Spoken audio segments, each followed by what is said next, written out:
We are gonna kick it off. Good to see everybody, man. This is awesome. This is a really fun group. It's nice to see. I mean, who's gonna be running our company this summer? And I've been able to get to know you guys a lot more in the last year or so. So it's cool to see like us coming together. But thanks for those that traveled here. Appreciate you guys. I'm Theron. For those that don't know me, I think I know everybody now.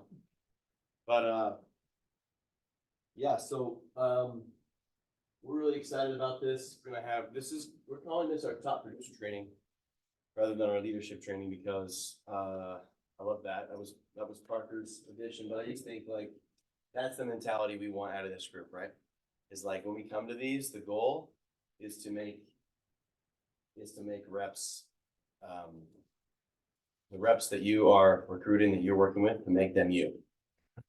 Right? That's our goal. So let's jump into some announcements here. This was working before I walked away. Cool. Quick thing on new rep onboarding. So as you guys sign new reps, get recruits, it's really your responsibility to make sure that they are totally engaged and plugged into what we're doing. And it's really, really important from a retention standpoint that you're doing that now.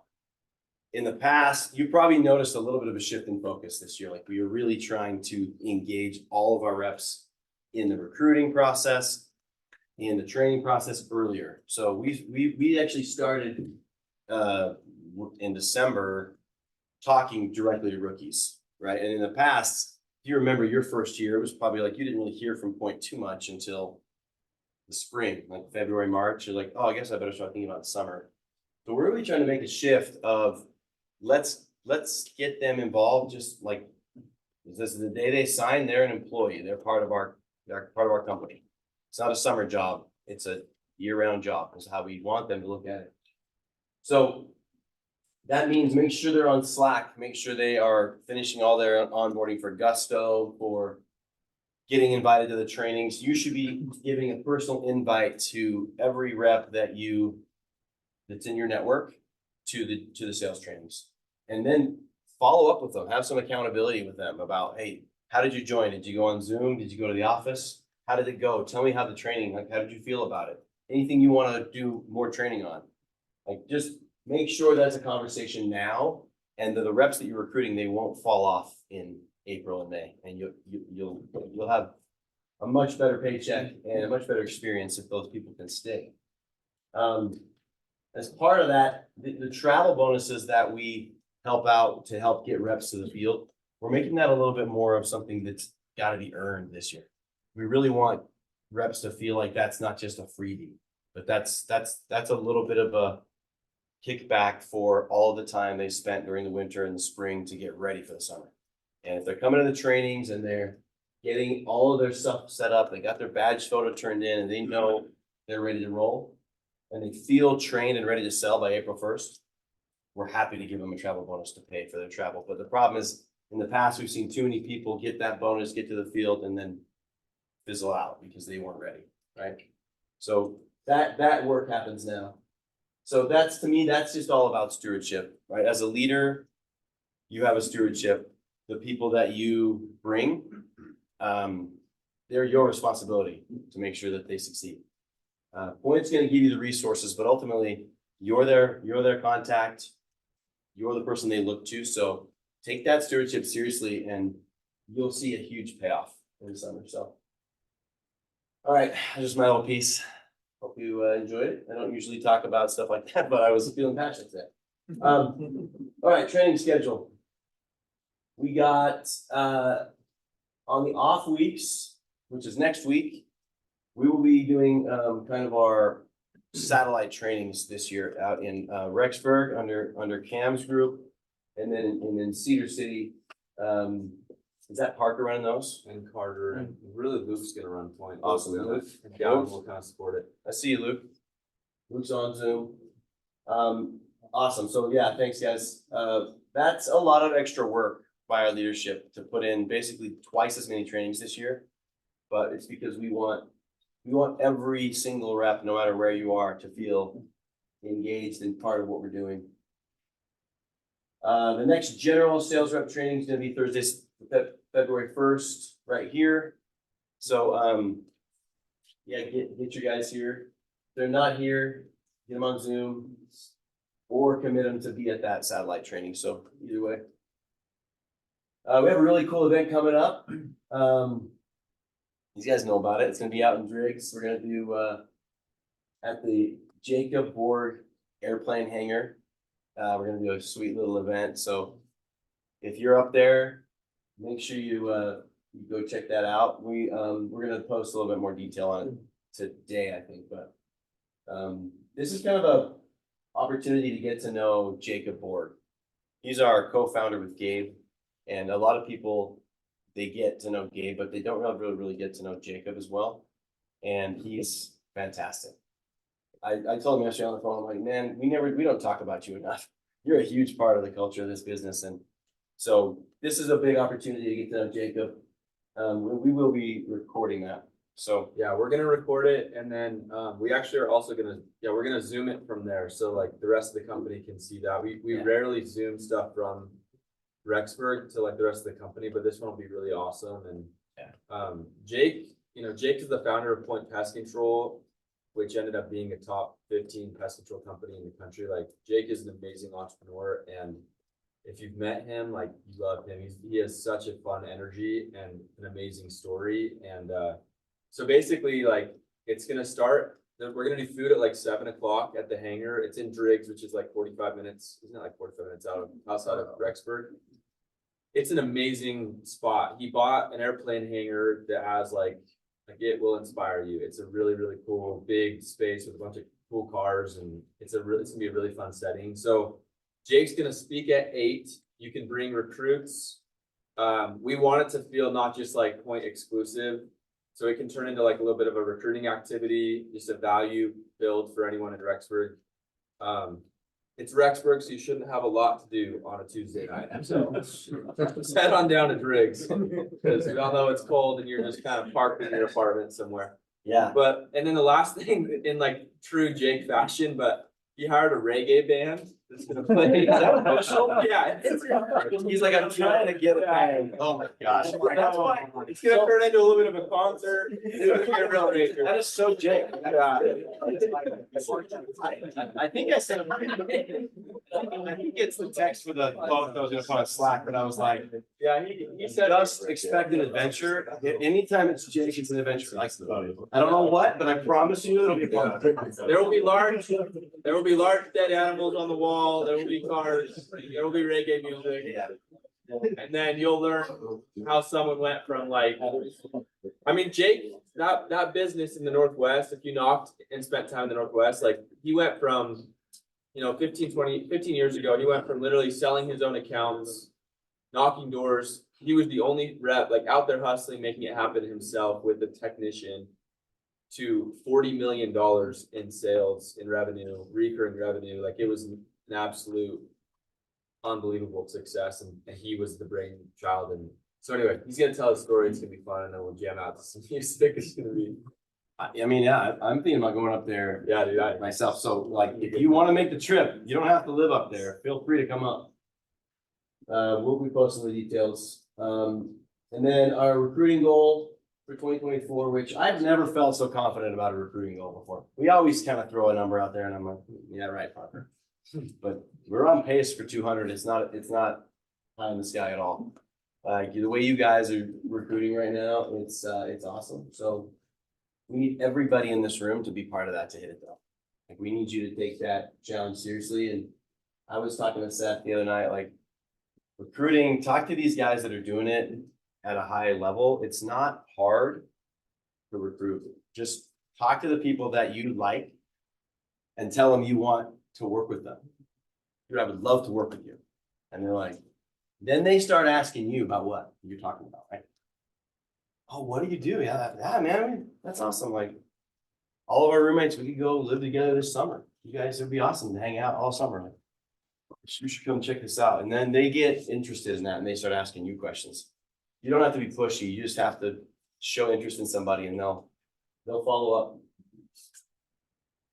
Whoops, missing the column. There we go. All right, this is updated as of yesterday. So, we're hovering around 120 right now, and we're thinking that's like 40 or 50 reps ahead of pace, where we were last year. So based on the average, we really just need to do basically what we did the last 2 months in the next 2 months, and we'll get to 200. So it's pretty exciting. And this is a huge credit to you guys and what you're doing. We got our January recruiting incentive, which is actually going really well. Congrats to Miles and Kate, who are rookies. This is the shift, right? Like, we have rookies winning our recruiting incentives. That's a huge deal because that's never happened before. We've never even asked them to recruit before. But that's gonna get us to 200 because people are catching that fever. And a ton of people are gonna get it. Like, these guys just need one more. And they got their shoes. So 10 days left as of today. Let's push through the end of the month, and then we're gonna keep seeing great things. So, Parker? Yeah. We'll take it. Okay, let's do it. Thanks, Darren. Yeah. I don't know if you want to do that. Yeah, do that a little bit. Yeah, one thought, I guess, just to finish this piece is like, we have systems and like infrastructure to support a massive, sales force this year. And so like, I feel super confident growing because we have Theron and Caroline, who some of you guys have conversed with. If you were on the Puerto Rico trip, you met her. We have awesome people, and like, we are built to scale. So I've never been more confident like in our infrastructure as a company, and like the next missing piece is like, we just need to add amazing talent. And so this won't feel like we're gonna like break the system this year. Like, we've been like begging to grow because we have the infrastructure ready for it. So anyway, this is the question that I want to start with today is, what type of person do you need to become in order to get what you want? So today, usually these trainings are very like leadership focused, right? And we're talking about like how we can help reps out in the summer and how we can be good leaders. And today, this is just exclusively about how you guys can crush it this summer and make as much money as possible and become the best versions of yourselves as possible. And as you guys win, it'll elevate the rest of the business, right? I'm a big believer that there's like the 80-20 rule, which is called the Pareto principle, which says that 20% of your company will do 80% of the output, 80% of the production. And the 20% is this group and the people that are zooming in today. Like, it's the veteran reps that are like the base of our business.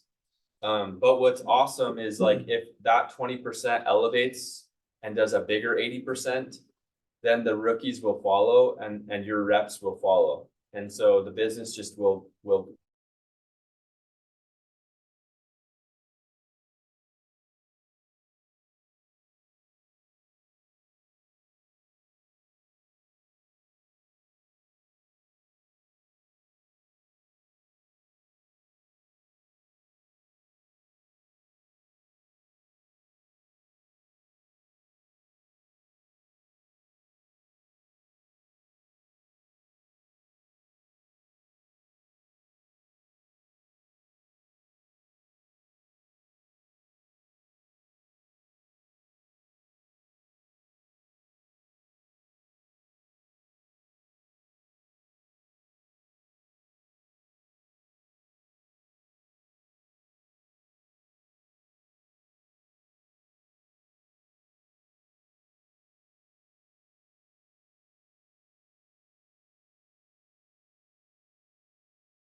It's just. I thought you said one. I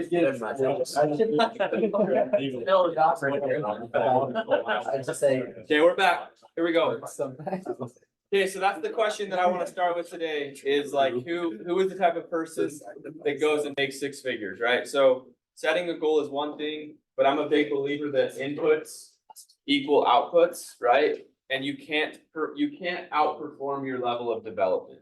So, I see this all the time where someone has a pie in the sky goal, but they're not willing to like be the human that they have to be in order to earn that kind of income, right? And so that's what we're going to be talking about today is like, who is the human that makes, amazing money and crushes it in this job on their production, right? So cause and effect, like,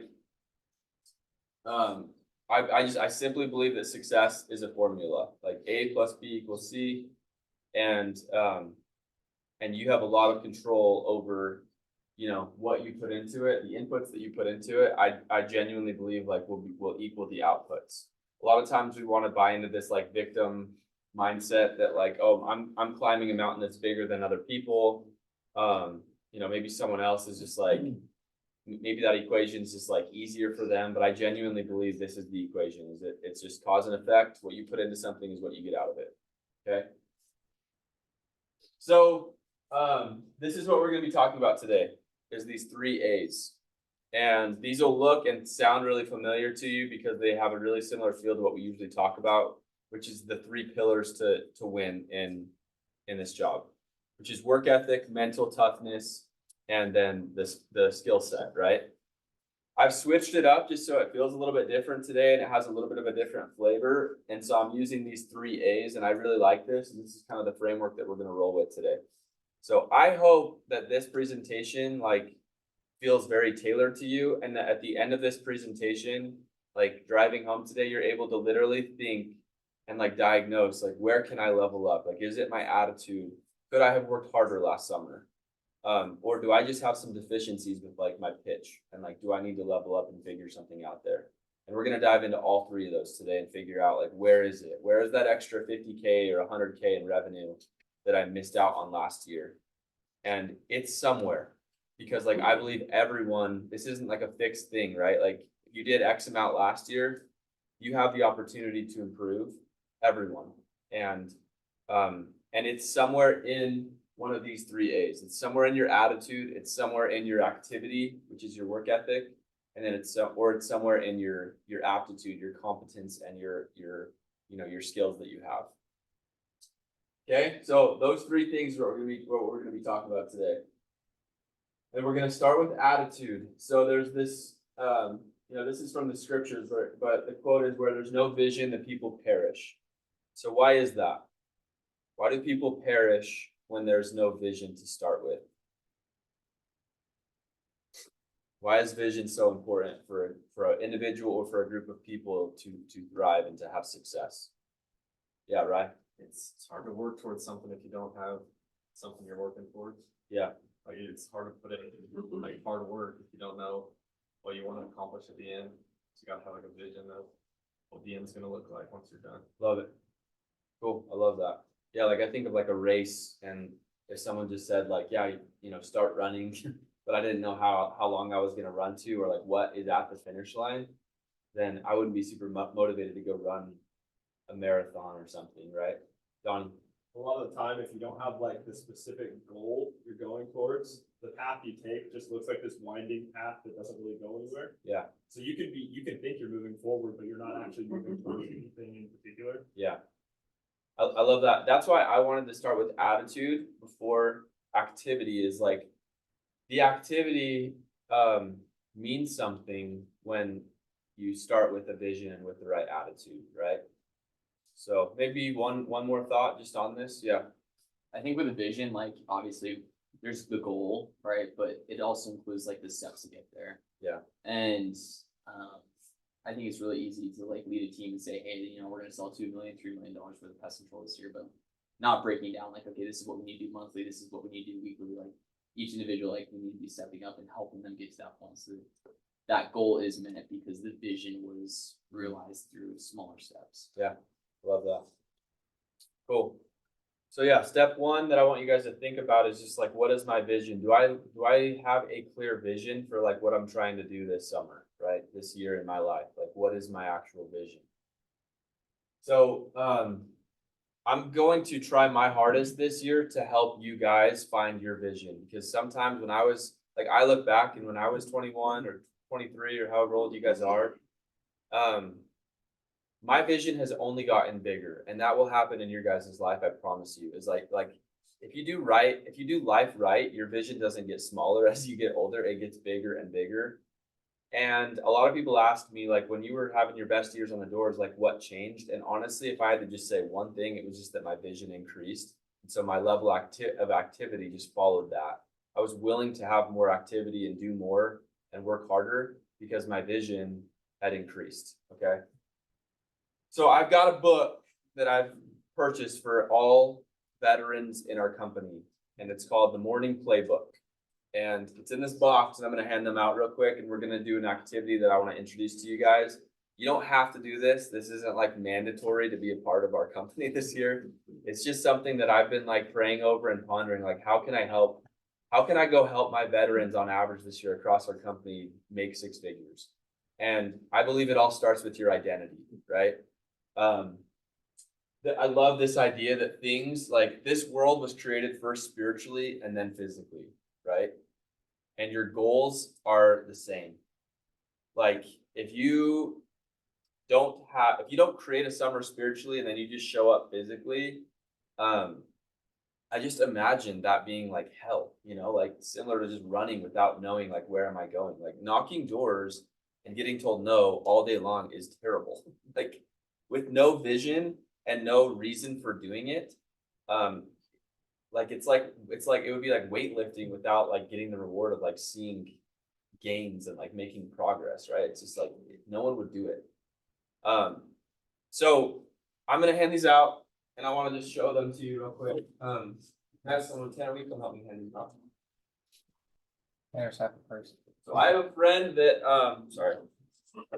I have a really good friend that works in our industry, and this was like his idea, and I love these. And I've been doing this for about two months now, and I've been doing something like this. Good job, Tanner. Thanks for all your responsibilities. And I want you to keep one. Tanner, how's the folder doing? It hurts. When was this on? 2 months ago.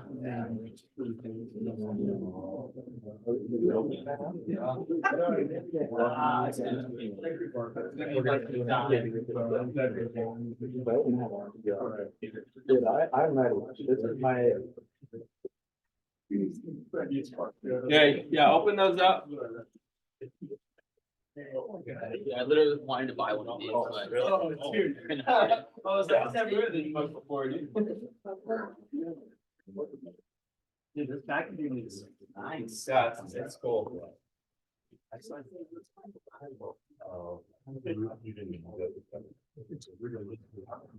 Okay, so first thing I'm gonna do, and this is all tied to attitude, right? So like, this isn't, first thing I'm gonna walk you through how this book works and how you can implement this into a daily routine. And then once we've gotten the like know-how, we're actually gonna take 10 to 15 minutes and do today. Like I'm gonna show you how to do it, and then we're gonna do it, and it's just gonna get us right mentally for the rest of the training today. So open up that first page. It's like the Book of Mormon, that you got at the beginning, it's like the intro. This is what you gotta know about this book. Okay, so he talks about gratitude. So there's 3 or 4 things. This only takes 10 minutes a day. Okay, so this is not some like crazy thing you gotta do every morning that's like gonna take you a lot of time. This is a realistic thing that it'll feel like it adds to your day, not some chore that's like gonna be a lot. Okay, so I've done this for a bunch of days in a row. I've done something like it for a long time. Kyron, did you get one of these or did you walk up? Okay. So on that first page, it talks about gratitude. And he just said the step there is just every morning you wake up, you go do your workout or do whatever you do, and then when you pull this thing open, the first thing you do is you name off 3 things that you're grateful for. And it can't be copy and paste from the day before. Like you have to literally that day, whatever's on your mind and whatever's in your heart, what you're grateful for. Okay. That's the first thing. Second thing is positive affirmations. And these are like I am statements, right? So I am confident. I am, a child of God. I am bold. I am a leader, right? I am a top producer. I am the top rep in our company, whatever, right? So I am statements, and there's I think three or five of those lines. If you pull it open to the next thing, you'll see like an actual day. Okay.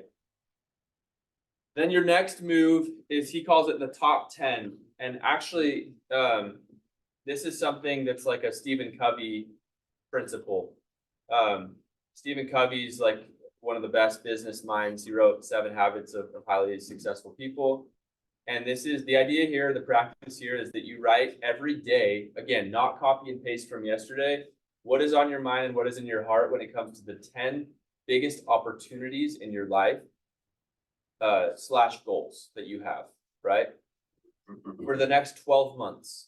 So like in the next 12 months, that's the time frame. What am I trying to go and accomplish in my life? And you're going to write those down, and they might change a little bit, right? Like some things, there's pivots in life, and that's why I really like this is like there will be things even halfway through the summer where it's like, wow, this is looking different than I thought it was going to. And so constantly you're going to be revisiting your goals and writing them down. And there's just so much power in that, like keeping your goals and your top 10 in your life top of mind. This is a perfect segue from that discipline equals freedom challenge we're doing. Yeah. After January is over, this will keep you going throughout the year. Yeah. Yeah. Because part of that is journaling and yep.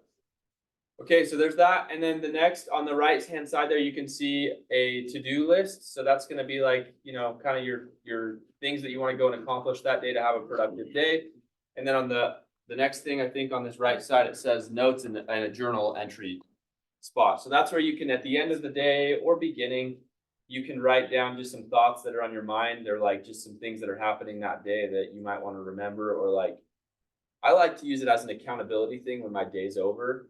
So like in the summers, I would be using this every day. Like I would get home and I know you're tired and like it's the last thing you want to do, but creating that muscle in your mind and in your life of like, I laid it out there today. This is like what I did. This is what happened. Tomorrow's going to be a great day. So the main takeaway with this is that I believe we can be better at creating what we want to get out of our lives and having more clarity on it.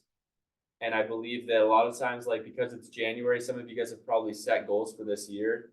But how many of you guys revisit your goals often? Like really revisit them, really think about them. And I would say 80-90% of people, like they're floating, they're drifting.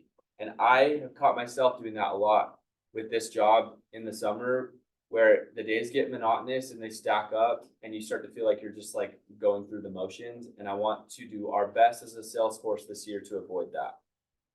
So I'm going to hand out some pens. We're going to take 10 to 15 minutes, and I just simply want you guys to do this activity, and then we'll keep rolling. And if you're home, I have one of these for you. And again, it's 3 things you're grateful for, some positive affirmations, and then the 10 biggest opportunities in your life. Some of these pens might not work. These are like There's 3. This guy already knew he was about to. You guys are good. Oh, we did. I'm never even. I have. Here's a pen right here. I thought you had it. spread those around. Okay, so we're gonna take 10-15 minutes, knock this out, and then we'll keep rolling. I was looking at that like, right. I just saw Cardinal. I've been doing this in Google Docs. So now, Really? yeah, transcribe it all over. I love that, man. Yeah, it's incredibly powerful, dude, like going through Help the a day. lot.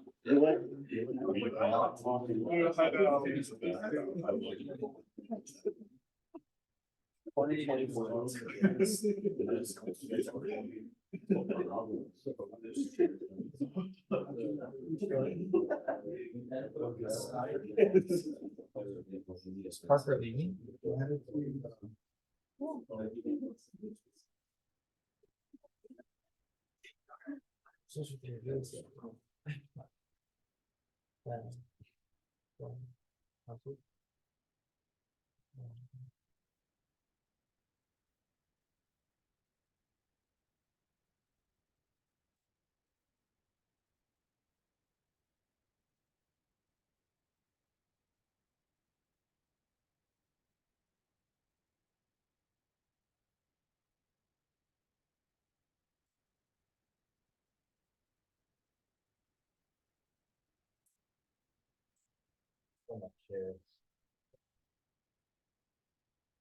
Yeah, one.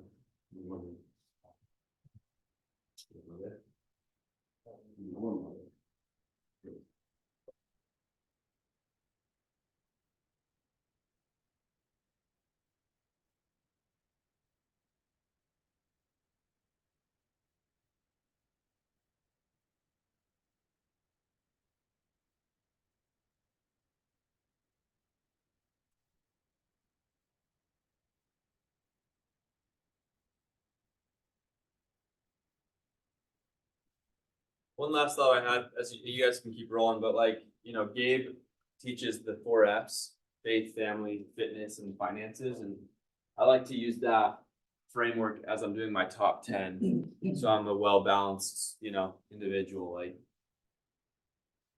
So this doesn't all have to be like summer focused. Obviously, some of it should, because you got to survive financially and thrive in that area of your life. But I want this to be like an all-encompassing, how can I level up as a person? So.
All right, we'll start in like 2 minutes. You probably won't be able to finish, but I just wanted to kind of get you started.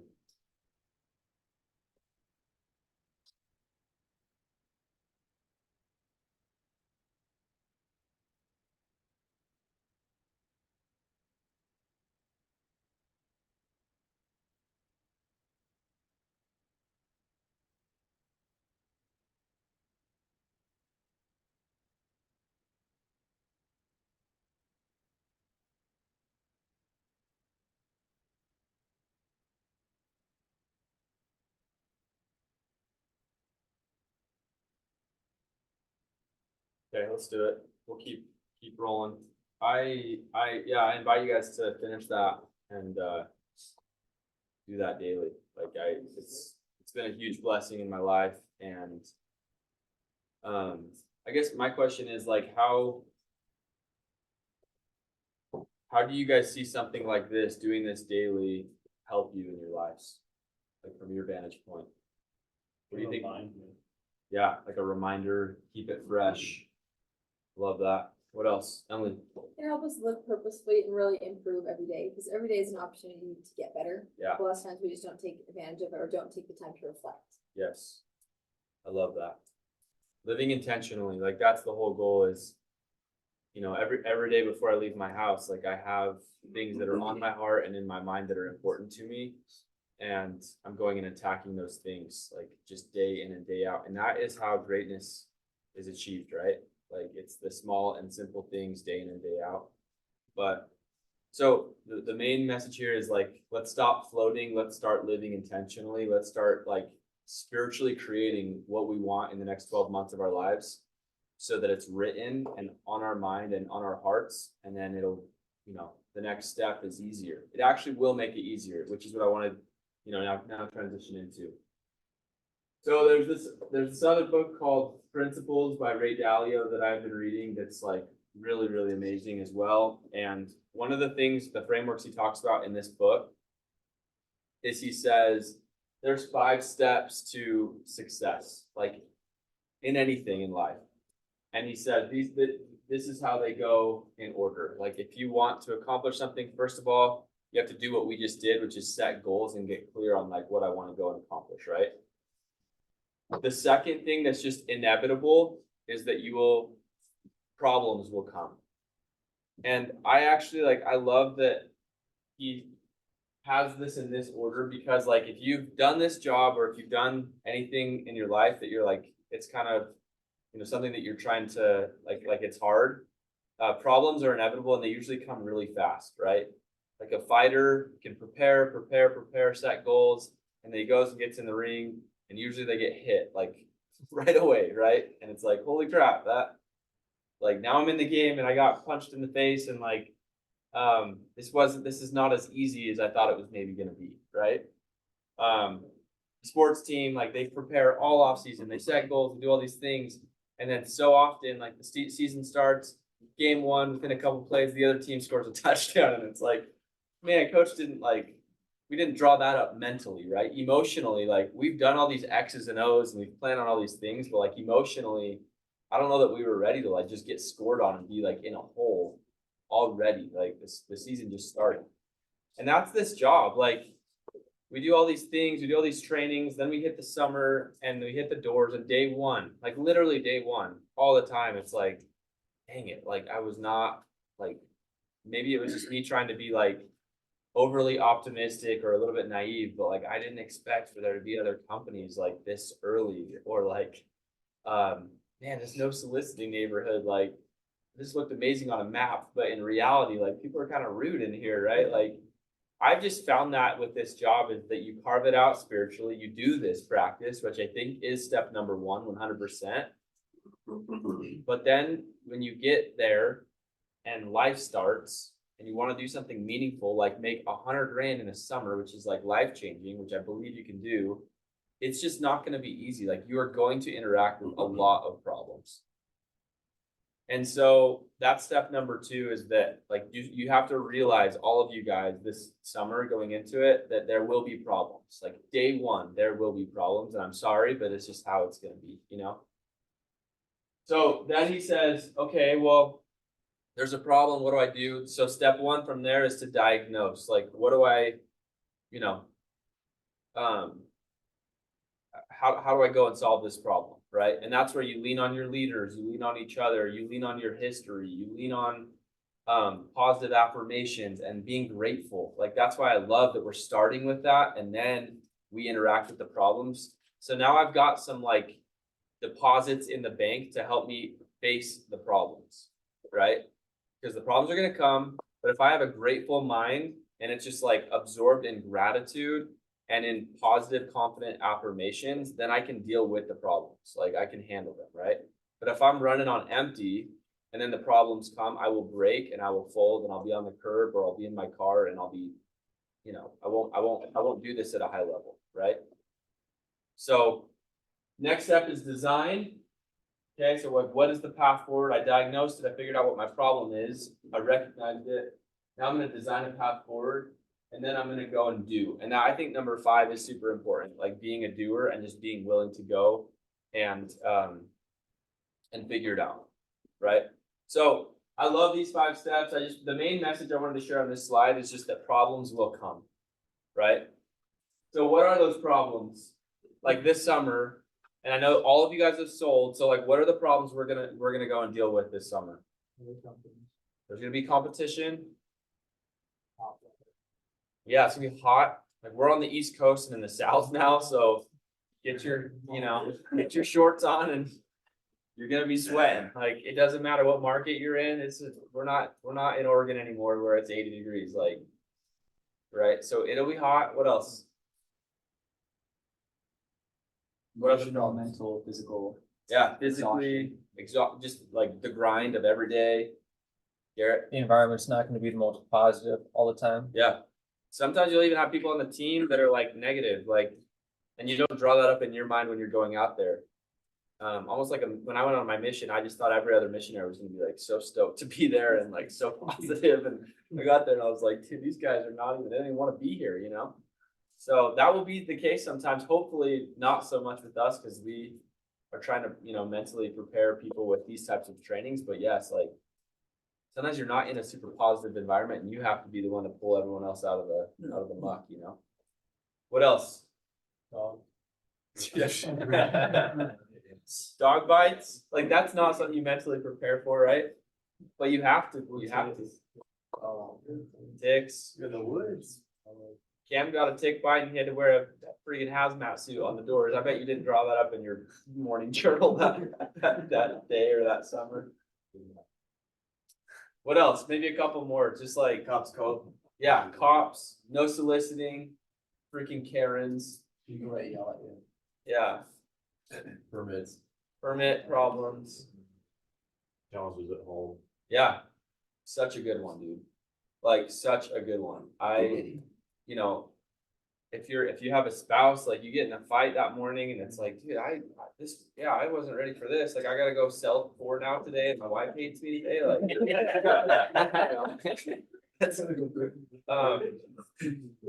man, there's a lot of stuff that we don't talk about in these like rookie trainings, like initial approach. This is how you say it, you know. You get out there and it's like, that's the easy part of saying name drop, dude. Like, the part I'm not ready for is the emotional hell that I have to go put myself through to go do something hard, right? But I would say the same thing goes for athletes and musicians and any like high performer, right? It's like the mental resilience piece is 80, 90, 95% of the battle.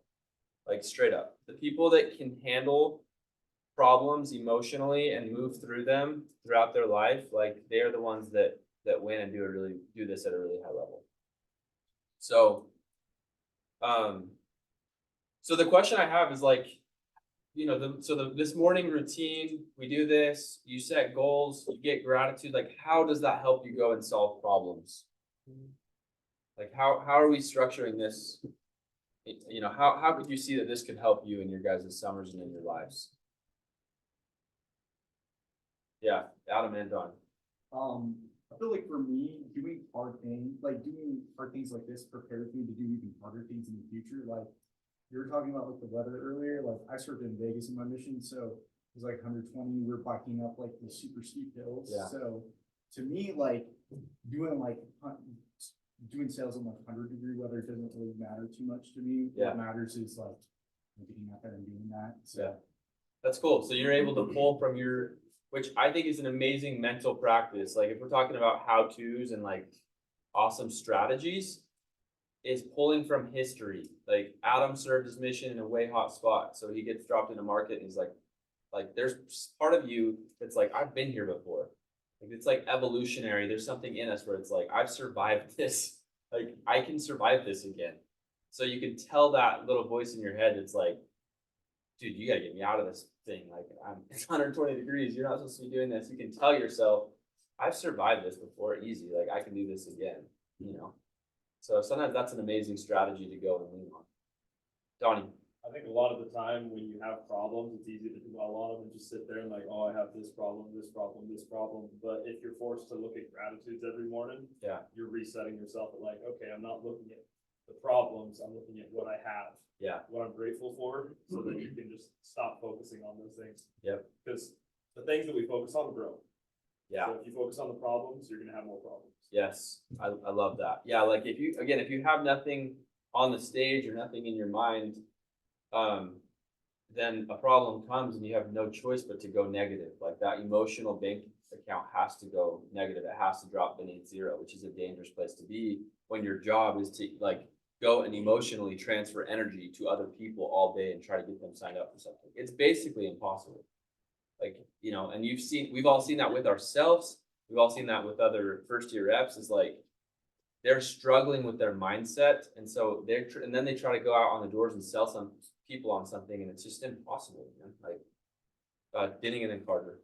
I've been listening to a lot of people that I've seen a lot of success specifically with this job. And the difference between 1 year where they didn't hit their goals and the year that they did hit their goals, the biggest thing was they believed in themselves and their self-identity. And so like the self-affirmations, like I am, you know, a 300, 400,000 account rep. And like, I am a hard worker and I am diligent, telling yourself that every day to like, when you do get in these spots, you know, Yeah. You get bit by a dog and you say, I am someone that when I get bit by a dog, I will keep knocking the doors and let it bleed out until the like end of the night, Yeah. stitch it up and I go back the next day kind of deal. Yeah. Yeah. I mean, I think that it all starts with your identity. It's identity first, then it's goals, then it's realizing that resistance will come. And then it's like, well, what do we do now? Right. And everyone has that same chance to deal with the same problems. The same problems will come to everyone. And in some markets, there might be different problems than others, like honestly, right? Last year, like just thinking about our markets, like New Hampshire was a very low competition market that we are in as a company. It also, Carter was wearing a parka till like the middle of May. It was like 29 degrees. Yeah. So it's like, cool, you don't want competition? Go sell in the winter time. Like, you know, every market has its beast. Every like rep's gonna have their own mountain this summer that you have to go and climb. And like, cool, yours is different than the guy next to you. That doesn't mean that theirs is higher or lower. It just means you have to go figure yours out. So, Carter, did you have something? Yeah, one of my favorite quotes is your focus determines your reality. And the reason I like that as it pertains to this is we all have had people on our teams where it's like, oh man, it's raining. Like I can't sell today. And then there's the guy right next to them that's like sick. It's raining. There's bugs going inside now. So like I can sell people. Yeah. So I think we get caught up too much into like the minutia of like every day. And there's a lot of challenges and problems that occur. But like you've said before, like we all face challenges. It's just like what we decide to do with those challenges that determines our success. Love that. Yeah, Emily. I think it's also really a mindset thing. Like you can see the problem as like an obstacle or an opportunity to create a new skill or something. Yes. Like, Yeah. oh, everyone has a company here. Okay, this is an opportunity for me to get really good at switchovers or to Yes. practice, and then that one didn't go well. But now I know this, like learning from all of yours. I love that. And that I'm actually gonna talk about that during the aptitude section. It's just like it starts with mindset and a willingness to go and learn new skills, but you might have to learn a different skill than the person next to you again. And it's like to Adam's point, like that's it. Like I'm gonna go conquer this beast, and once I conquer it once, then I have confidence going forward in my life to go and conquer that thing. And that's what life's all about, right? Is like we're on this earth to go and deal and face with resistance emotionally And the whole test is like, how are you gonna respond? And then once you respond positively one time, get some confidence from it, and then you just start to change as a human, and that's like the whole beauty of our existence, you know? So, okay, so main thought here to sum up the or the attitude, success comes to those that are willing to work through problems and resistance. Our top earners this year are simply, like, to oversimplify it, they are just the ones that are the best at dealing with freaking crap. Like, period. That's my take. So, okay, activity in baseball, you don't control how many at bats you get, and door-to-door sales you do. What does that mean? Isaac, I'm gonna make you answer this one. Isaac played college baseball. What is that? Like, what is that? You've sold to, and you played baseball. Like, spell that out for us. Yeah, I mean, if you're batting in the top of the lineup, you might get 4 at bats that day, you might get 3 at bats, you might get pulled and only get 1 at bat that day. Right. So I mean, you don't know, it fluctuates, whereas door-to-door sales, I mean, you go till you can't. Yep. You can control that, you can control what you put in. Love it. Baseball. Perfect. Yep. I love that. Yeah, in baseball, like, yeah, if you get a hit, maybe it marginally improves your chances of getting up again, but like there's 8 other people that gotta go hit, and there's all these variables that you can't control. And the beauty of sales is like, if you want 5 more at bats, 10 more at bats, like, guess who gets to choose? You do, you know? Like, that's the beauty of this thing. And here's the other thought that I've been pondering is like, let's say, you know, in baseball, a good batting average is what, like 300, 350? Yeah. That's like really good. Yeah. 300. Yeah. Okay, so 300 is really good. In sales, you know, I'm just gonna, just so that the math's simple, like, let's say batting averages were similar, like someone in sales, if they sell 3 out of 10 deals, they're really good. I would rather have a lesser batting average and simply get in front of more people, because the number I really care about is how many sales I get, how much money I make, right? So like, I would take a 250 batting average, but get in front of 20 more people every day, because that yields, like, the net solution to that is that I get more sales and I make more money. So it's just a simple reminder that like your talent is not the only thing that matters. It does matter, and you can't have like a 100 batting average because you, at some point, like, you're not efficient and you're leaving a lot of sales on the table, right? So the aptitude needs to be there. We're gonna hit some training today a little bit at the end here, and just like start building a good regime for like figuring out our skill set. But I wanted to set that reminder of just like how important it is to get in front of a lot of doors, and that you control how many doors you get in front of and how many at bats you get. I love this quote. The magic you're looking for is in the work you are avoiding. So people all the time are asking like, why, you know, why am I not doing what this person's doing? Why is there this person at this other company that's selling more than some of our top reps? And like, as I've dug into a lot, and I, you know, I've logged into like D2D University, I'm just like, what is there that's out there? If you want to know the honest truth, like, the magic is in, it's like, I think it's work harder. It's work harder and have more clarity on your identity and pay the price. So what does this quote mean to you guys? Maybe just 1 or 2 thoughts. Like, what is, when you read this, what jumps out, Adam? And one of the biggest things that jumps out to me is, like you said, to work harder when you're on the doors, but it's important to work smarter when you're off the doors. So Okay. also like reading on like self-improvement books, or focusing on like spending time with your loved ones. Like, Yeah. that's important for you when you're Yeah. off the door, so you can focus more on when you're on the doors. That's awesome, man. I love that thought. Like, it's easy for me to sit here and talk about like once 1 o'clock hits till dark, but what makes the best athletes is like their off season a lot of times, right? And it's their home life. Like, if they have a really wild, dramatic home life, I'm not a huge LeBron James fan, but there's no question he's had an amazing career, probably one of the best careers of all time. One thing about him is there's no drama. Like, when have you ever heard about an article where LeBron cheated on his spouse or like did something outside of basketball that, like, there's none of that. Like, he's a good family guy that just has played in the NBA for 20+ years. And anyway, I don't know why that came to my mind, but like, that stuff helps you on the doors. It can really hurt you if you're not doing what you're supposed to be doing off the doors. Adam, last summer, I'll highlight you on that regard. Came out late, not a lot of training. I would say like probably had the least amount of training of a lot of the reps on that Maryland team. And he was getting up in the mornings like those first couple weeks super early and literally like riding out. Why don't you speak to that? Like what you were doing to get confident with your aptitude off the doors.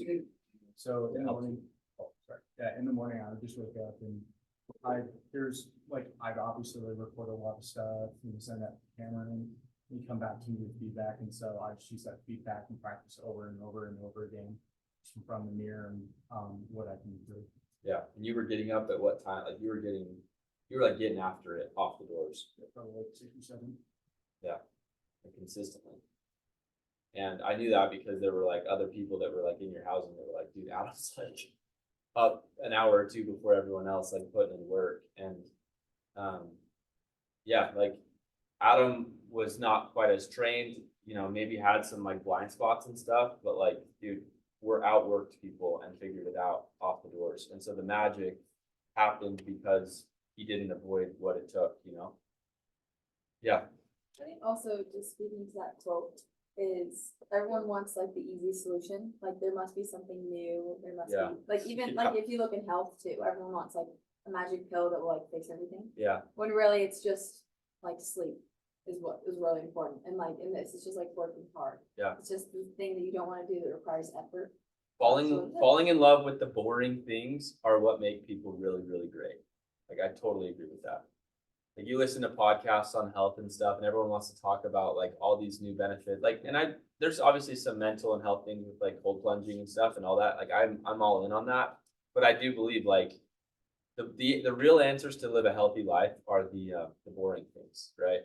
My mom runs she has for like the last decade, but she runs that. It's called Elace, and it's like a beauty spa, and like people spend like tens and twenties of thousands of dollars a year on like trying to like they do cold sculpting and all that stuff, and it's like, dude, just eat some vegetables, like and just like you don't have to spend 50 G's a year to look like there's no magic potion, and I would say the same thing applies to everything else. It's just like the boring things, like you're saying. There's probably not a lot of magic in just like new things. So a lot of people, if you're tempted this summer or prepping for the summer, like what else is out there? What's the magic? Honestly, it's probably that you need to work harder and you need to get more clear on what your goals are. And then you need to improve your skill set. But there's not a lot of magic beyond that, right? Any last thoughts on that? Yeah, Dustin. Yeah, so I mentioned this to you, but in Atomic Habits, he talks about a biker that, they kind of sucked for a really long time and how they decided that they wanted to up their game. And what they did was they looked at different small aspects, like was their seat comfortable? Like were they aerodynamic enough, Yeah. And it was just the smallest things. And like they adjusted every little thing and made 1% like differences and changes, and it changed everything. Like I was kind of thinking about this, like if you worked every day over a summer, and if you like decided that you wanted to do better that day than you were yesterday, dude, you're gonna have a big summer. Like if you just get a tiny bit better, like walk a tiny bit faster, do this thing. Don't get so annoyed when you see barking dogs or anything like that. Just become better every day. By small and simple things, like great things come to pass, and I believe in that principle big time. I'm grateful you referenced that book. To sum up, I guess what we've talked about so far, there are 2 books that I would recommend. These are not on the slide. Atomic Habits is amazing, and if you want to change your habits and get right, that's an amazing book. Atomic Habits. Another one would be The Happiness Advantage. It's such an amazing book on mindset and choosing gratitude, choosing to look at life and your summer's problems through the lenses of like, I'm going to choose to be happy with this, and success just flocks to those that are happy, you know? Some of our top reps simply are like some of the happiest people that I know, like Cam, I believe drinks like some sort of happy juice every morning. And it serves him really well in life, you know? Like, raise your hand if you've ever seen Cam like really depressed one day, like, Carter's like, Rexburg got to him one day. Anyway, okay, moving on. So this is the last piece on activity, but where can we level up with this piece? Like, honestly, a lot of you guys have been here for a minute. Here are the 5 places where the inches, like to Dustin's point, like these are the inches. So early knocking, on time, what's our standard this year? Like, one till dark is what we're hiring people, and that's the expectation that we're setting. But I want buy-in from like you guys on this. Like, I'm not gonna be there, in a lot of cases. So like, what do you guys want to go and accomplish with this list of 5 things this year as our leaders, like as our pace setters? What do you think is realistic? And it probably, it's not new, but like, just how can we, where are the inches at, I guess is my question with our schedule and stuff. Done. I think the 1 to dark works a lot like better later in the summer when you have the light. Yeah. Earlier in the summer, sometimes like, especially if you're out during like April, Mhm. like it gets dark pretty quick. So sometimes you need to hit the doors a little bit earlier to get that time. Sure. I think one thought I have on the early knocking piece is, a lot of times early in the summer, I found we're knocking areas that are like kind of closer to where the office is. And so start at, if you like 12:30, like even 30 minutes, like 30 minutes times 100 days is crazy. The amount of extra time that gets you, even if it's like 10, 20 sales extra in the summer, that's huge, right?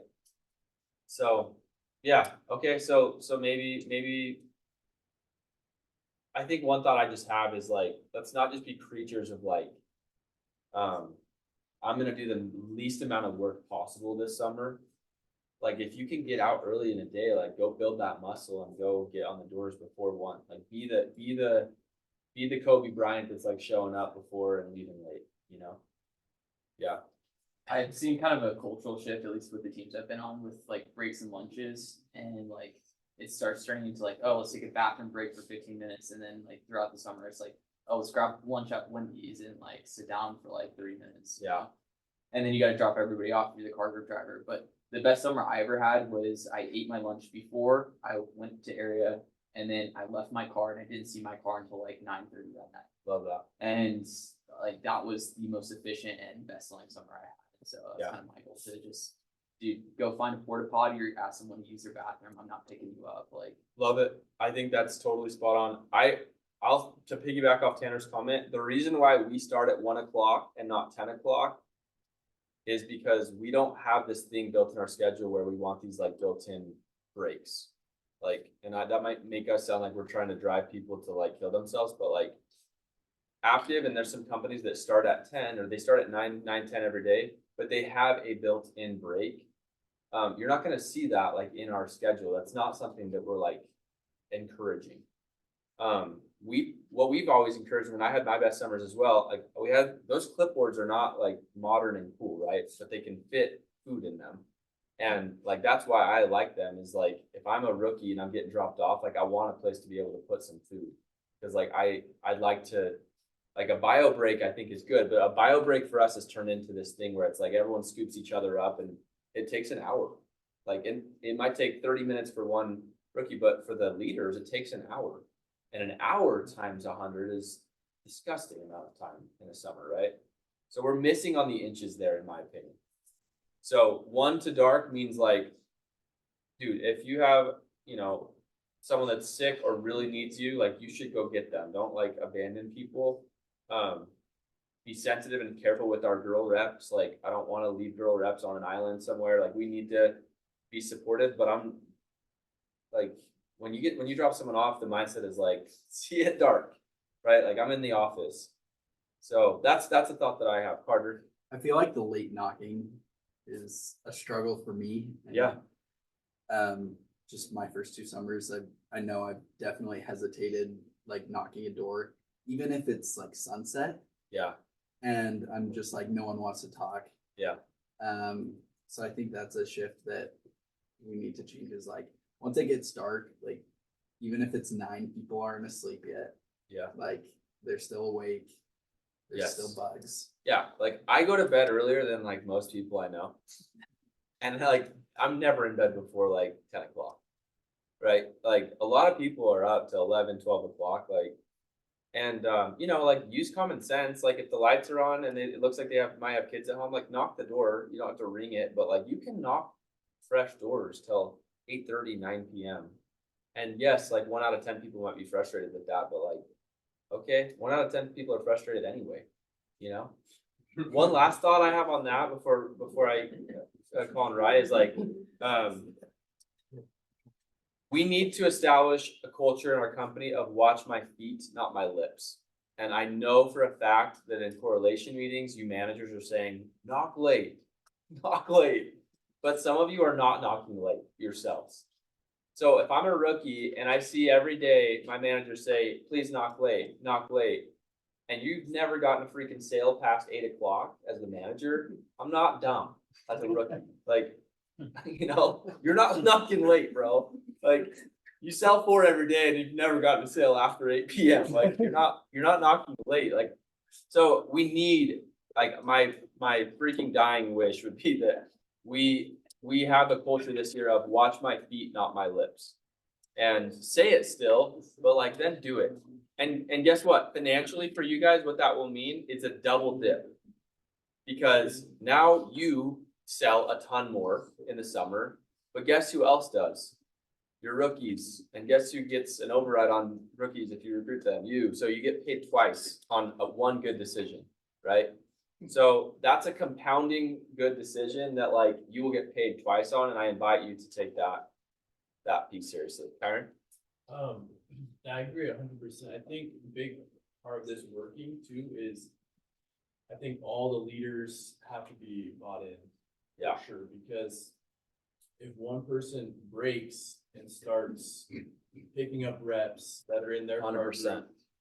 then then the rookies are like, this person's doing it, and Yeah. and it causes big problems, and then you either have to like have people still like you and pick them up, or you have to be that jerk that's not Yeah. picking people up and they hate you. And Yeah, you're putting your co-managers in a bad position when you as the manager are the one that's like taking the path of like least resistance, because then they're like the butthead that like is like a militant, like we gotta work late. And it's like, I don't like Kyron. He's like kind of a different level of like serious about this job, you know? But if all the it's just like, dude, if you rock with us, this is what you do, and all managers are on the same page, then dude, it is what it is. Like a rookie will like kind of get in or get out, you know? So I love that thought. And like, if you're a leader this year, please do not pick people up pre 8:30, especially as like we're in our like real peak knocking season, you know? If it's April, like, you know, use common sense, but I would still say like try to push appointments till late and stretch deals past 8 p.m. There's companies closing deals at 9:30, 10 p.m. When I was at Vivint, like that was so normal because a lot of times they wouldn't want to buy without their spouse home because it's a much bigger purchase decision.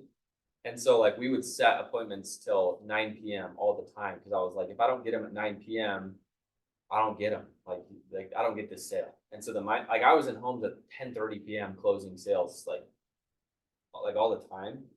And so it's like it's a shift in mindset. I love dude, I love the fact that you're like vulnerable and not like I think that's a place as well that we can level up as a company. So sorry, a couple of you guys, Carter, Tyson, you guys just keep rolling. I loved what Cam's group did last year. I don't know if anyone saw like their group chats, but anytime anyone was off the doors, they'd be like signing out or like off the doors. And Yeah. like they just texted in Slack. Yeah. So like it's a great way to use Slack and communicate with the entire team. And it's also a great way to be like, listen, I'm working late too. Like Accountability. this sucks, but like Yeah. now the day's over. Yeah. So Yeah, I think accountability, if you can create that on your team, it's powerful. Mhm. Because no one wants to be the guy that's like, I'm off and it's like 7:40. You're like, cool, dude. Yeah, have fun being poor. You know? Tyson.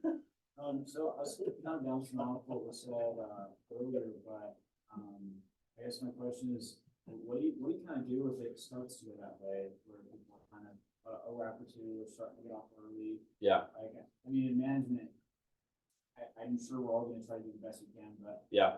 Honest question is what can we do to help that? my best knee-jerk to that is like results. Like, they don't knock late because they don't believe that sales happen late. And if you constantly are just showing that they do, then at some point, I believe behavior like will be invited enough for them to try it and start to see results for themselves. I'll share a personal story on that. When I first came to Point, I was in a good habit of selling late at Vivint, but when I came here initially, I don't know, like I just wasn't, I don't think I was staying out as late as I could have been. Austin Tyner was so good at getting a deal after 8:30 every single night. And he clobbered me our first summer together. Like he outsold me by like 200 accounts. And I got at the end of that summer, I was like, dude, what? Like what, how? You know, like how did he sell so many? And I just came to the conclusion that it was like one of the sales that I was like missing was a late sale. And he was never like in my face or like super preachy about it, but like it was just so obvious, dude. Like every single night, there would be so many nights that first summer where I would be driving home and Austin would post a sale on Slack, like 6 for 7, 7 for 8, like. And so I think results, like watch my feet, not my lips, I think is the best way to help instill confidence that it actually works.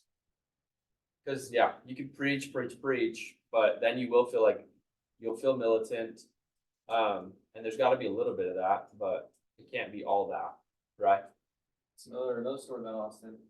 Same kind of situation as Carter. Like late knocking was always a struggle. Yeah, And like again, like I don't feel like people want to hear from me.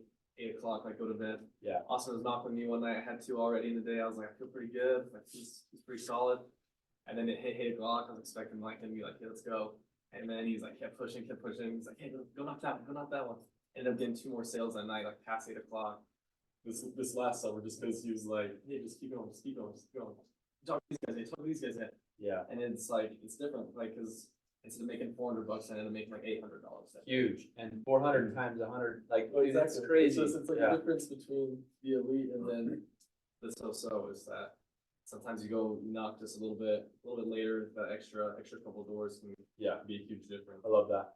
That drives home this point of like that magic quote, right? The magic is in the work that you're avoiding, period. So I love that. Maybe 1 or 2 last thoughts on this, and then we'll do a break and we'll tackle our last aptitude thing. Emily. Another thing with that, I think, is just making sure you're communicating with like the people in your car group, that kind of thing. Especially just for the girls, because I know some, like I'm pretty chill about nothing Yeah. when I start. Yeah. But like some girls and then their parents aren't. Yes. So just like making sure you're communicating that with them. Love that. Yeah, I love that. That's a really good plug. Do it safely and make sure you know where your people are at, right?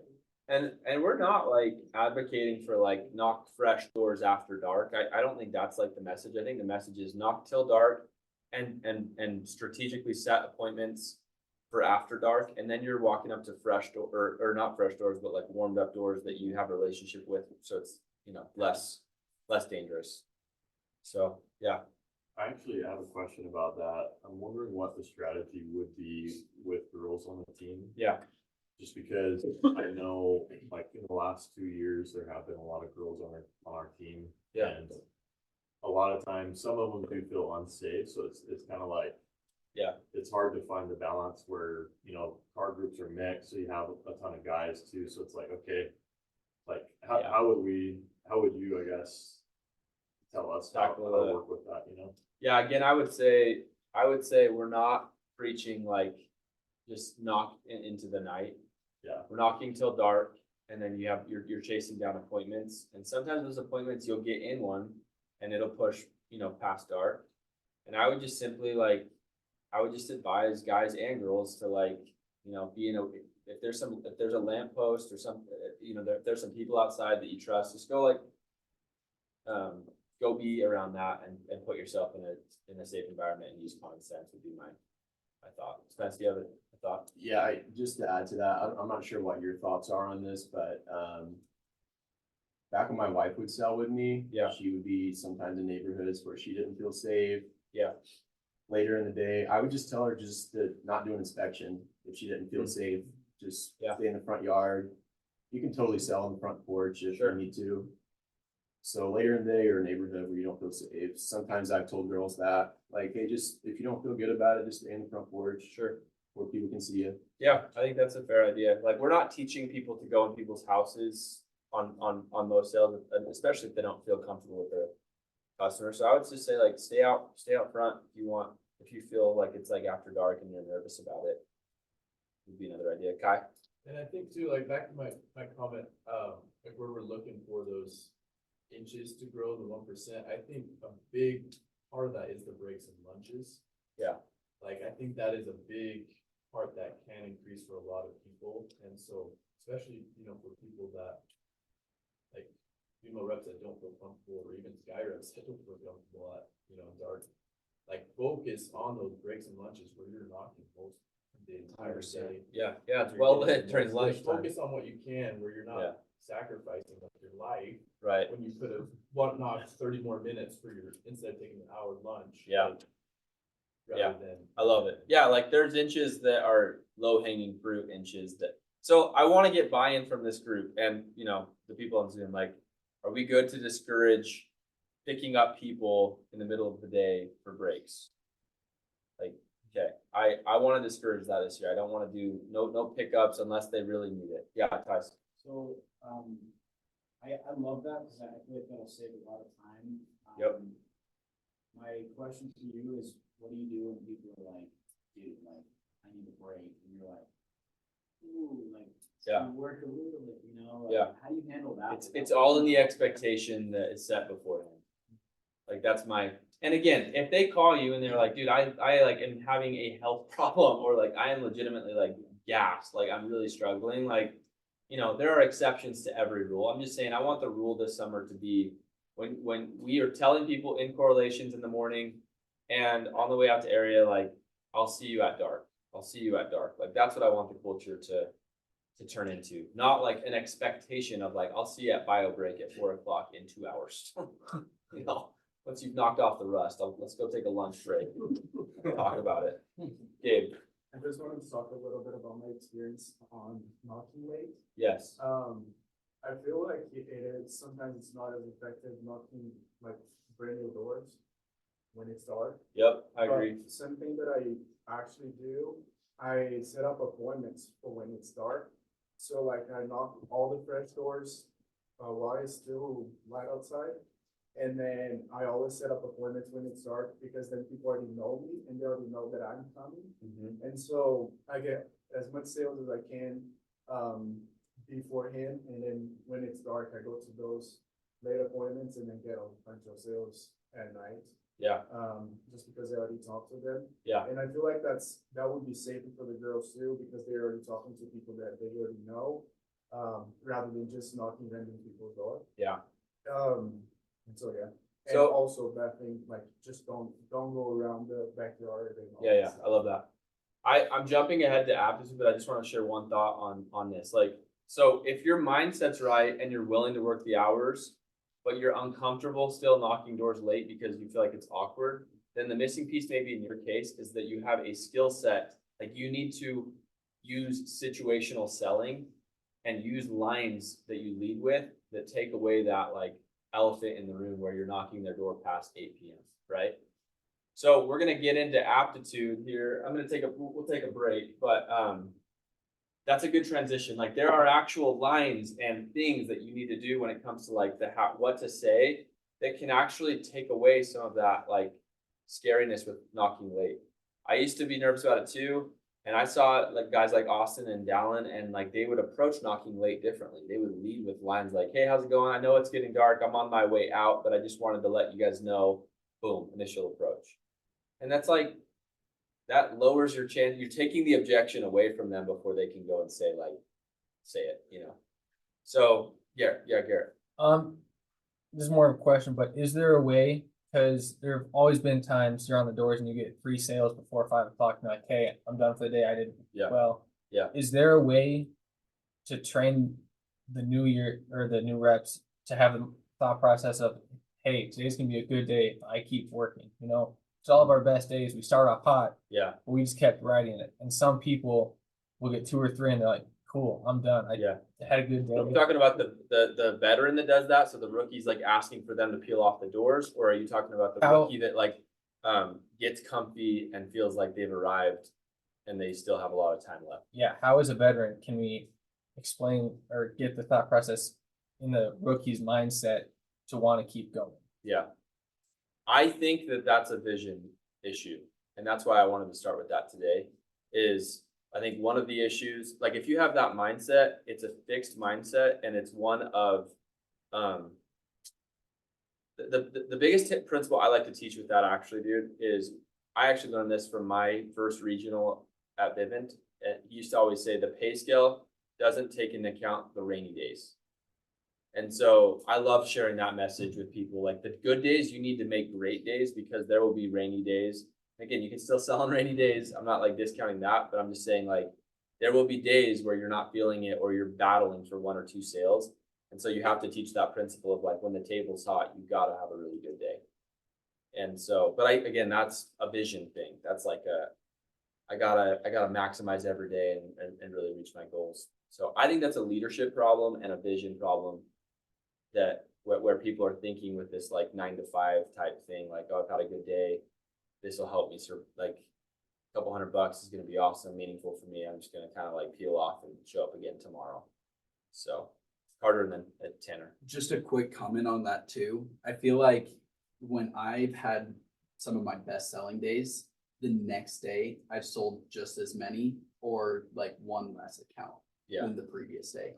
And so it's like, if you stop at 3, you could have sold like 8 the next day. Yeah. Or 9. Yeah. And it's like, you're missing out on all those accounts because you're not fired up the rest of the day. too. Yeah, and it's a momentum, like to that point, it's a momentum game. And then another quote I like to share a lot in the summer is the last door today is a lot easier than the first door tomorrow. You know, like that hit we get in our stomach every day when it's like, oh dude, I gotta go knock doors today and like I gotta go create value out of thin air. Like, you know, like I gotta get dropped in this neighborhood and just create value. Like that's a daunting feeling. The first door every day is hard. Like you gotta get out of your freaking car and hit the door and then like all of a sudden you're like, okay, I'm gonna be okay, right? So I love sharing that message too. Like, dude, you're like playing on house money right now. You're at 3 sales, prime time just started. Or even if it's 8 p.m., it's just like it's so much, you're kind of like, you have all this confidence when you have multiple sales under your belt. So that's the message I think also to yourselves, right? Like this training is about helping you guys level up. That has to be the mindset for you guys is 5's awesome, but like it's 7:30. Like this needs to be a 7-8 day for me. It has to be because tomorrow might be a 2 day. And I have huge goals this year that I just wrote down this morning, you know? So did you have one thought? And then we'll take a quick break, 5-minute break, and then we'll do 30 more minutes of some training. Yeah, I think just to tie everything together and kind of answer that too, it's like we talk a lot about, are we gonna have like a frat boy like style like leadership, or are we just gonna let like our people coast, like we're gonna love them? You have to build some love, but also you gotta have the reps respect you as the leader too. And for me, like when you were my manager, it was I don't want to let down Parker. Like I know that Parker checks my pins, and sometimes that's helpful to let reps know that you know their location and like how many doors they've hit, because if there's that level of accountability and they don't want to let you down, then they're gonna work the entire day. Yeah. And like I knew like when Parker like showed up to pick me up, like late at night, I was knocking doors. Like I wanted him to see that I was working, but because of that too, I was making money at the same time. And so it's a level of like love, but also respect for you as a leader. And that's something that right now in the off season, like it's really important to develop that. So when it does become really hard in season, they already have that built up. Yeah, I love that. That is something that like, man, it creates a lot of love. You and you guys have all probably felt this. Like when you have a rep that's just like willing to do that and just kind of like endlessly hustle until the buzzer rings, like your love for them is just like deep, because they're just going to war for you and battle for you.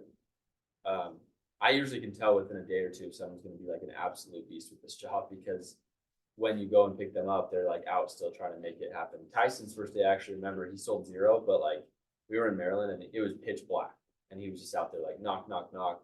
And I was like, this kid's gonna be good. He did 0 today, but this is gonna work for him. So that's that, you want to create that.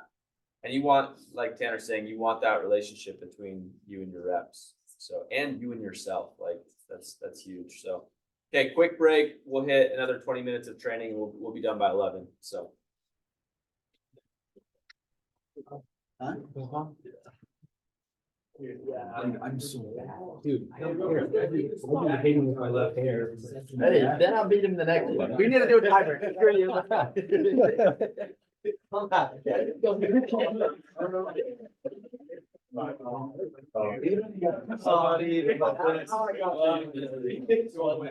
Wondering if that is,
Figure it out.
Form bad habits, Mm. and like if you don't keep yourself in check, then you can kind of fall off the path of perfection, I guess, or doing better. Yeah, I love that. Garrett? You don't see your own shortcomings. Yeah, yeah. A lot of times we do things that are maybe we've lost some confidence and we're starting to peel off and do things that like we even wouldn't recognize that we're doing, right? I've found things in shadowing reps and been told things by leaders that I'm doing that like, yeah, you don't know that you're doing, right? So sometimes it's good to stay honest. That's why we do correlation meetings. That's why we do role plays. That's why you have leaders. Is having coaches can be very, very important. Any other thoughts on this?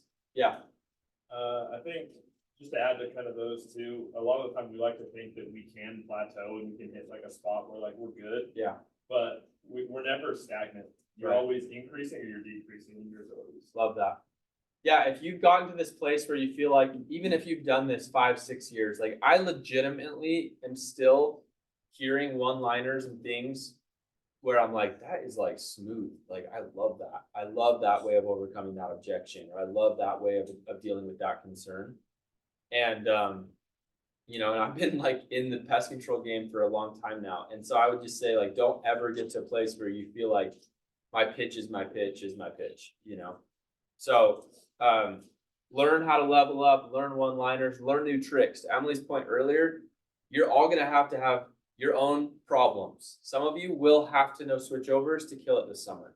Some of you will knock in a lot wealthier hood than others, right? Some of you, are like, everyone's just gonna have their mountain that they have to climb. And I don't believe like one mountain is higher or tougher than the other. It's just, it's the person climbing and it's their willingness to go and figure that thing out. So, again, just a reminder of those 5 things. Like, you're gonna set goals, you're gonna have problems, and the problems are the thing that are in the way of you reaching your goals. And there are some actual skill set things that you have got to hone in order to sell a lot of pest control this summer. So we're gonna dive in. You need to become a master of all of these things. So, initial approach, insider response, overcoming objections, presenting, closing. You need to be really sharp and cognizant of like how you speak, how you look, the words you're using. You know, understanding where you're trying to get a customer to during the sales process. Like, just become a student of it and become obsessed with this, you know, with this process. Where do you guys feel like we're weak when it comes to these things and mastering? Is like, again, if someone were to have mastered all of these things, they should be selling a ton of pest control, right? So none of us are like masters of this, I believe. Where can we, or you individually, like if you want to get vulnerable, like where can you level up, Dustin? I've noticed this a lot as I've been selling for a few years now. And I think personally, one of the biggest things is being comfortable closing multiple times. Like at the end of the sale, when they say, I don't know, you know, they give you some objection. Yeah. Like there was this one old guy, I probably closed him like real closes after he knew how much it costed, probably 7 times. Yeah.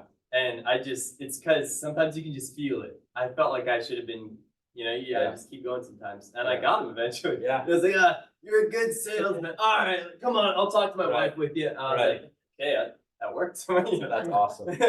I love that, man. Yeah, like a willingness to close and the actual words. Because sometimes closing, if you're just saying the same closing line over and over again, it's awkward, right? Similar to like knocking late. Knocking late is super awkward if you're not like situationally selling, right? You just roll up and you just say your like blanket pitch and it's like 9 p.m. Like you're set up for a doozy, like with that customer, you know? Like selling, understanding nuances, like is I believe when it comes to skill set, something that's extremely important. So closing and the actual words that you're using, right? So, and that might be, it sounds like it was kind of towards the end of a deal. So that might be like multiple closing lines that I have that are just butter to get someone to paperwork from rate card, right? So, and that's gonna come in like, okay, if I'm in that situation again, like what are some other closing lines that I can use, right? I have, cool, Bob, like I would love to earn your business. Are you guys gonna be here the next day or two? Bob gives me some thoughts and some objections again, and then I speak to them, and then I'm like, time to close again. Cool, Bob, like do mornings or evenings usually work better for you? Like if we were to do this. And then Bob says something, gives me some more objections. I'm like, hey, I've tried to, Bob, I would love to earn your business. Like, you know, are you guys gonna be here tomorrow if we were to get this done? Like, you think we'd be on board for that? That's 3. Like, I just gotta keep, you know, I have to have the words that feel like me, that feel authentic, but that I can keep using to kind of keep pushing them, right? So closing, what else? Dropping price. Okay. I feel like we all have gotten to a point in the summer where we're like, oh, I'll just drop the lowest contract and like, Yeah. and then sometimes they don't. And it's because they're waiting for like another price drop. And so at least for me, like my goal is a much higher CV. Cool. And like what that means is I'll just be starting even higher than that one. So Right. that I can ace them with a price drop. Right. And I feel like we can get too comfortable, like just dropping the lowest price because we're scared or hesitant or Yeah. we just want the sale. Yeah. So Yeah, I think disciplines with when you're covering the rate card, like finding other ways to close a sale without even utilizing the price, like selling off of value, you know. I always like finding evidence in like what everyone else is doing, and there are a lot of companies that have just on average a higher contract value than us. And I believe that's probably because their aces are tied to value, not price, you know. But then sometimes like the price is the move, and then it's like delivering the price as your logic or your price drop, and then again a nice closing statement, right? Hayden? Yeah, I feel like I'm kind of bad at like honing in on the right objection sometimes. So kind of like that, like I'll end up just price dropping when that's not their Right. concern at all. They're not really concerned about price, or I'll end up talking about, you know, how great our granular is if they don't really care about the granular at all. You know, I have a bad time honing in on the right objection. Right. I like that. I'm gonna show a PDF after this slide, and I think it'll be really good for you for that situation, is understanding all the objections that can come and when, and becoming just a student of that. Like, there's like 15 to 20 common objections, you know, but they have to, like, they all have their own little time that they usually come at, and understanding when can help you a lot. But I love that thought. And again, you can hurt yourself always just defaulting to like price. I'm just gonna like drop price. But a lot of times someone, they just have like an honest question that's like something totally different. Like that has to do with like when you're gonna show up, or like just like a system or process that we have as a company. And it's an easy answer for you that doesn't cause you to give up some of your commission, you know.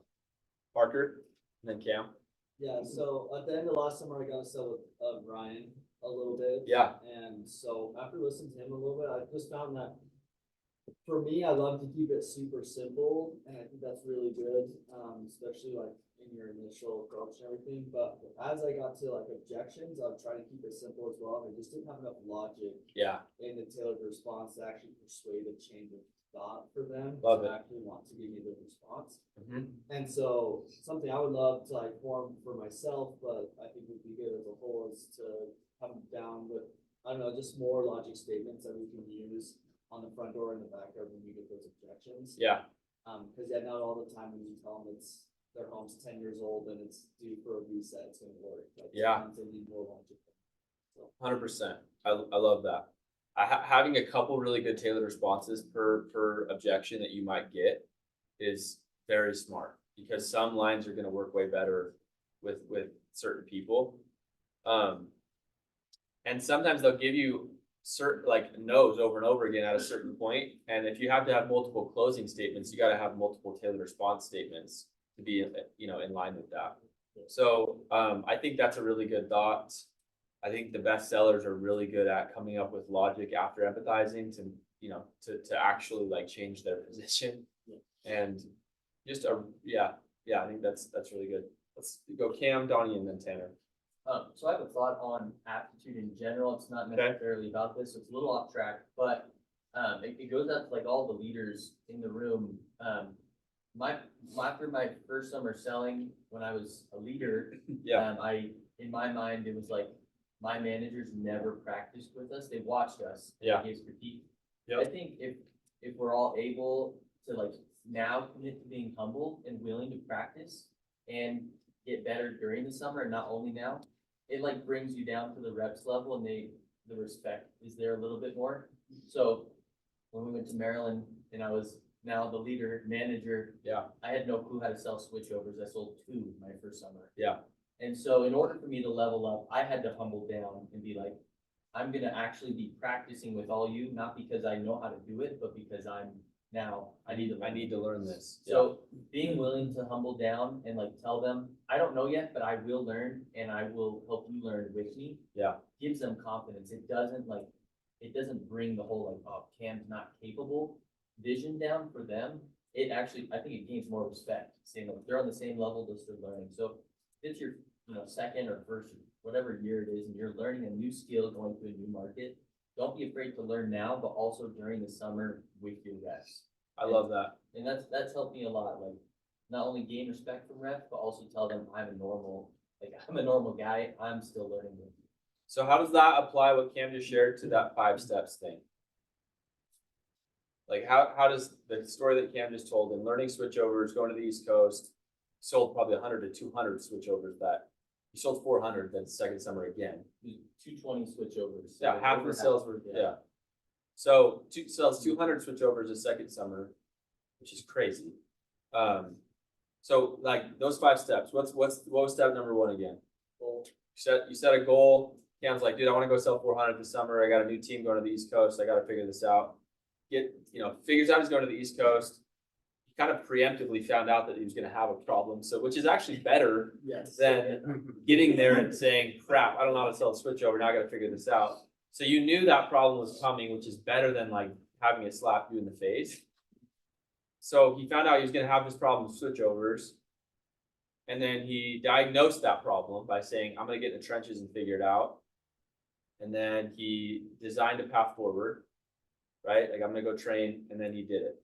And the doing it is an important piece, because then value was created from the team, because they saw like, dude, I can sell anywhere. I can sell in a competitive market. I can sell switchovers. I can still sell volume and CV with that new trick, with that problem, and boom, like here we are, So I love that. That's like such a good example of like what I'm talking about here. A lot of times with the diagnose piece, it's an actual skill you got to learn. It's not just a mindset thing sometimes. Sometimes it is, right? So, okay, let's do 2 more thoughts and then No, dude, that was like totally on track. I think that's exactly the main point I'm trying to make here is like there will be some times where your problem is a skill set problem. Like you could be a freaking dog mentally and work your A off, but like if you don't know how to fundamentally do a switchover, you're gonna have some problems. Like you're gonna get killed. And so you had to learn that skill set to get the goals. Yeah. One thing I know I need to work on that I get kind of into over time it happens to me is my tailored responses being concise and simple. Yeah. Where sometimes like I'll get it down and then it just starts like at some point it becomes a ramble to people, and then you have to bring it back and fix it, and then it just becomes a ramble again. And like you just start talking in circles sometimes. Yeah. I love it. Yep. And I think that like to the same point as Parker, like you have to have good logic statements to change someone's mind. In any argument, you want to win the argument, you gotta have something that's gonna move them forward. Tanner? My first summer, we had, the board where we put up like our first downs and whatnot. Yeah. But we also had a column that said, how many doors did you knock? And we, for some reason, got rid of that. I'd love to bring it back, but that helped me see, okay, I knocked, 115 doors today. Yeah. I got, maybe 2, like initial approaches, like where they asked how much, and then like 1 inspection, whatever. But like seriously keeping track of those ratios, I know this kind of, and I felt like this on the team, like some people don't take it seriously anymore, but like every day, if you're increasing those ratios, you're going to be increasing overall your total sales for the summer. Yeah. And helping have, how many doors you knock as part of that equation. Like if I had knocked 100 doors on average, I will always sell like 2. Yeah. That's going to help us increase our vision as well. We're playing with this year, doing a digital version of that. And it has to be done by correlation or else you're flipping. Cool. So we're playing with doing a digital version of the key indicators this summer, which would be cool. So when you get off the doors that night, you have to put in, I knocked this many doors. I did X, Y, and Z. And then you have your manager can look at that before correlation, or you as the leader can look at that before correlation and say like, I think this person has this, like this, you knocked 30 doors. That's why you didn't sell it, like, so if you want my honest take, I think, a couple of the things I think we can level up on. I think switchovers is huge. I think we need to get better at switchovers, and we need to become students of the switchover game. And I would lean on people that have figured out switchovers and understand the framework. I'm happy to help. Cam's a great resource. We've got a lot of managers here, I think, that have figured out how to sell a lot of switchovers. We need to learn the switchover game. Here's another one. We're not going to get into a lot of stuff today. Another tweak that I think needs to be made this year with just our initial approach is for for whatever reason, I feel like over the last couple of years, our initial approach, our mindset with the initial has almost been like, I want to avoid getting a no for as long as I can. So I'm not gonna tell you I'm doing pest control. I'm not gonna tell you my name. I'm not gonna tell you who I'm with. And it feels like for 5-10 seconds with the customer that they just don't know what's going on. And it almost creates this vibe of like, you're not being transparent with me. You feel kind of sketchy to me. Does that make sense? Also, sometimes I've found we teach like stand far away from the door and we're standing too far away from the door. So now you're 20 feet from the door and your initial approach is this. Hey, how's it going? I'm just doing work on your street. Does anyone talk to you about what's going on? And like, to me, that's just not a very good initial approach. Like you have 4 seconds to do an initial to create credibility and help them understand like who and why you're there, who you are and why you're there. So we taught the initial approach to all your rookies this last week. The main takeaway I want you guys to just practice and play with is this, is if you have customers close by you, the name drop is money, and I would just stay with it. Like use names, get credible. If you don't have customers close by, I want to move to, hi, how's it going? My name is X and I'm with Y company. And then do your name drop of a street name and then engage the customer with a question. So that would look like this. Dustin's my customer. I have no customer in sight, right? Hey, how's it going? I'm Parker. I work with Palisade Pest Control. I'm going to be doing some work on, vintage drive today. Has anyone talked to you about what's going on? So the name drop, I want almost to become like I believe the most powerful word is someone's name. And that might be your own name. It might be the name of a customer. Again, that's why we've taught name drop, like get a name out there, get credible early. I want to play with this idea this year in our initial approach of not straying away from saying our name or the name of our company. I think it's a net positive to get that out and share that and be transparent. That might create some quick no's, but I'm okay with that because I would rather get truth out there and introduce ourselves and just embrace the fact that we're a stranger at their door than like hope for some customer that just is kind of like niche that is okay with like not knowing who you are really quickly. Does that make sense? You guys have any questions or concerns or thoughts about that?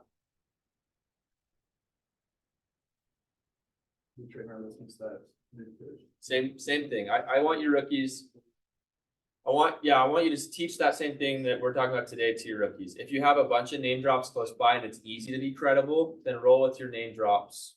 If you don't, then introduce yourself, tell them who you're with, and then give a strong name drop statement. That might be the street name, or someone that you just inspected or whatever, and then engage the customer, right, with a question.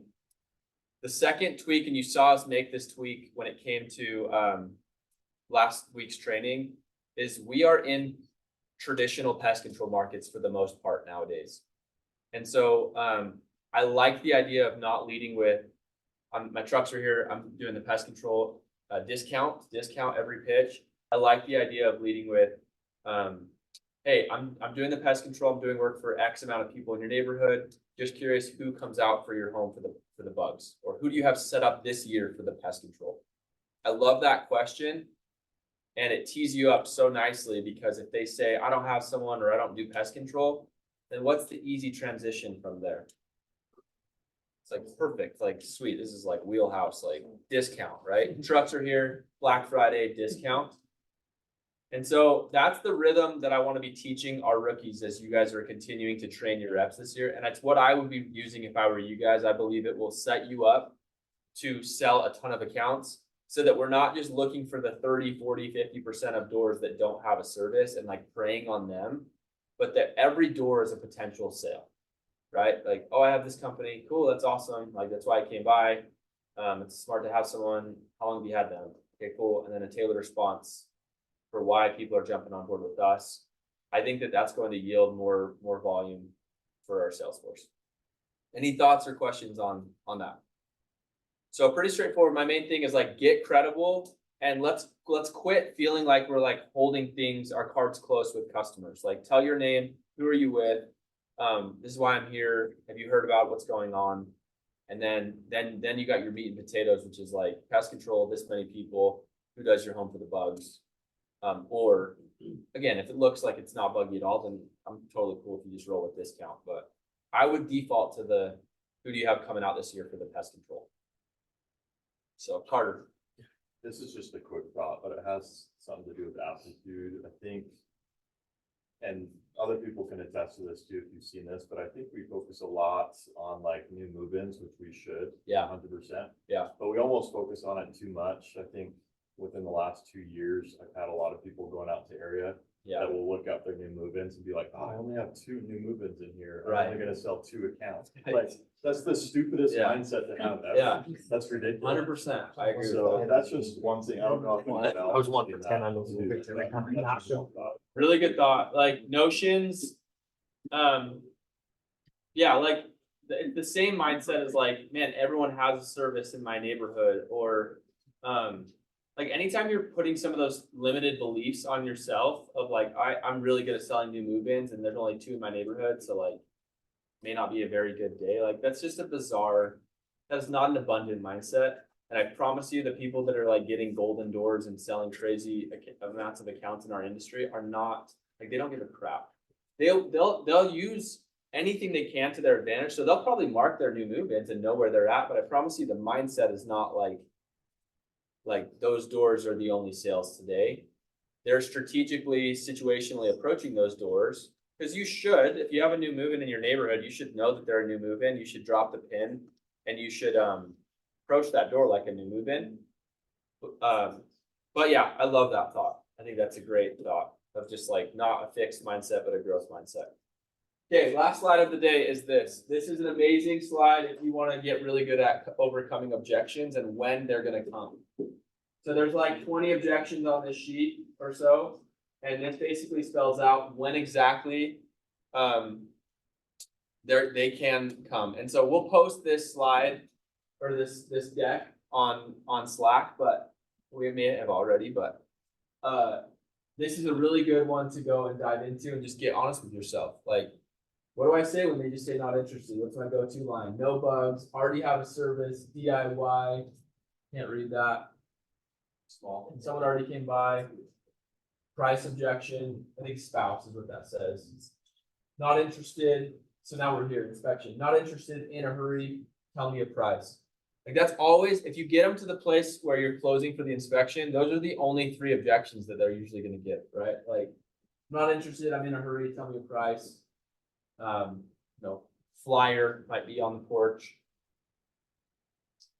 And then anyways, just it spells out when these objections might come exactly at which point. So Hayden, like to your point, like, if you're getting an objection, you feel like you're just kind of defaulting to like, I'm just gonna try a different price and then close. You're gonna be way better positioned if you're like, okay, what are all the objections I could get at each point in the sale? And then my logic is gonna speak to that actual objection that I'm hearing. And then now I don't have to discount my price or give away the service. I can just speak to that point and then move the sale forward, So, I invite you, I guess, like from everything today, I invite you to work through this list and get more competent. I am offering one-on-one trainings. You have some managers here that are in this room that have sold a lot of pest control that are willing to do one-on-one trainings. Tap into the resources, use the YouTube channel, do one-on-one trainings, come to the company trainings. They're basic, but it'll keep you in the basics and then supplement with some of this stuff so you can really become a student. There are nuanced customers that you need to go and learn how, to sell. And so I would become a student of like, wealthy people. Like, how do I go sell a wealthy person? What are the words I need to be using? How do I need to act and conduct myself in a more wealthy neighborhood, right? So how do I go sell a switchover? What's their mindset? Where are the roadblocks? Like, why did I not do well with switchovers last year? If I'm being really honest with myself, like where am I getting broken down with a switchover? What else? What other nuanced customers are there before we close that like you guys think you need to work on? People disqualify renters a lot. People disqualify like lower income a lot. They don't have the money, so they can't afford this. Like, there's very simple ways to break that down. Yeah. At least on the East Coast, like if some of the guys would see a really, really like it's a lower income neighborhood, like, yeah, these houses are all dumps, Yeah. no, none of them are sellable. Like, cool, if you break down $50 a month into weekly, what does that mean for them, and can they actually be qualified for that? Yeah. There's different ways to sell it. Pest control's so cheap, man. It's amazing. Like, we should sell so many of these units this summer. Like, you know, owning a home and like $50, like I go to Cubby's with my family and it's $50 right now. Like, it's a service to take care of their home that they don't have to worry about, and it works. And in a lot of these markets, it's like a super valuable thing. Like, we should sell a ton of units this summer, you know? Carter. I liked what one of my reps said last year. He would sell in trailer parks like nothing else. Yeah. Like, I don't know, you know Kai, but he like would drop 7, 8 accounts in a day in a trailer park. And I was just like, how do you sell? And he's like, well, they're there for a reason. Like they like spending money. Yeah. Dude, they're emotional. Like, honestly, I was just gonna say, like, there, you have to become a student of like who you're selling to. And dude, like one thought I have is like lower middle income person compared to a wealthy person. If a lower middle income person has a ton of bugs, like a lot of times they're gonna be emotional about it. It's a big deal. Like, by nature, like they're just like, they are uniquely them, and like that's just the demographic that they are, right? They're emotional. They like to complain more, like the government's freaking, you know, keeping me down, you know, is that vibe, play to that, right? Like that's the aptitude component. When you get into a wealthy neighborhood and someone's like, I have a couple ants in this room, like if you're like, oh, that is a huge deal, right? Like he's in this like $3 million home, and he's like, I have a couple ants in this room. And if you're making that like an emotional thing, like you're probably not helping yourself out, right? So some people, like in some demographics, are a little bit more emotional, and you want to play to that. In some cases, like you want to act like you're just so professional and so trusted, and you know, you're there to like be the wealthy neighborhood, you know, pest professional, right? Like, right. So anyway, to summarize, like, I love you guys. I think that we have crazy potential. We have 60 veterans selling this summer. That's the most veterans that we'll ever have on the doors in our history. And the math is crazy. Like, you know, if our average veterans sell 150 or 200 grand in revenue, which is a big step up, the math is crazy. It's amazing for our business, and it's amazing for you. And my hope and my prayer is that our veterans this year lead the way. And if you guys dominate and show what's possible, it'll give permission for the rest of our sales force to elevate. And it's on you. And you're the pace setters, and you're the people that, like, if you don't do it, no one's going to, right? So if you want a sales force and you want to work with and for someone that's like doing amazing things, like you got to go and be the ones that kind of set the standard, and that's super important. So are there any questions or takeaways from today that you guys would like to share before we close? Kyron. I just had a question. Yeah. Maybe we'll get this later down trainings, but with the difference in approaching the initial or like switchovers and stuff. Yeah. Are we, how are we tackling like switchover? Are we trying to like, oh, I have this company, you're trying to build value on the porch, or are we, Same. I would say same as we've done. Okay. I love our, like, dude, I've done a lot of digging this off season because I wasn't super stoked about our per rep averages last year, candidly. And I've done a lot of digging into like D2DU and like, just, do I like our switchover framework? Do I believe that it's like actually helpful? And we have reps that have sold a lot of switchovers using our framework, and I like it. The biggest thing I think that we are hurting ourselves with on switchovers is that initial, like, we're backpedaling because we're leading with, if I can fit your home in, like I have this thing that you don't have. And then they're like, well, I have it. So like, I'm good. And so you're backpedaling right out of the gates. And so my impression is, if we will lead with, I'm out here understanding that you have this thing. Tell me about that. Then we're going to be not backpedaling, but like ready to go and take those down. So it's the same process. It's empathize. Oh, that's smart. You have someone. How long? I'm going to qualify them. That's super important still with switchovers. 1-year contracts, Sometimes they have two now. There's a lot of companies that are selling two. So I need to qualify them. And then I'm gonna go into my tailored response, which is, cool, just so you know, I'm with X company again. I have had a lot of people jumping on board with me. Let me tell you why. And I give them a couple of statements and then I close. And that close can go, you can either go kind of more a serious route or one where you're just trying to kind of open them up and keep them talking. So same as we've taught, right? Cause like, When you started with them, what was it mainly that you were working, like what bugs were you seeing? So you go into the need.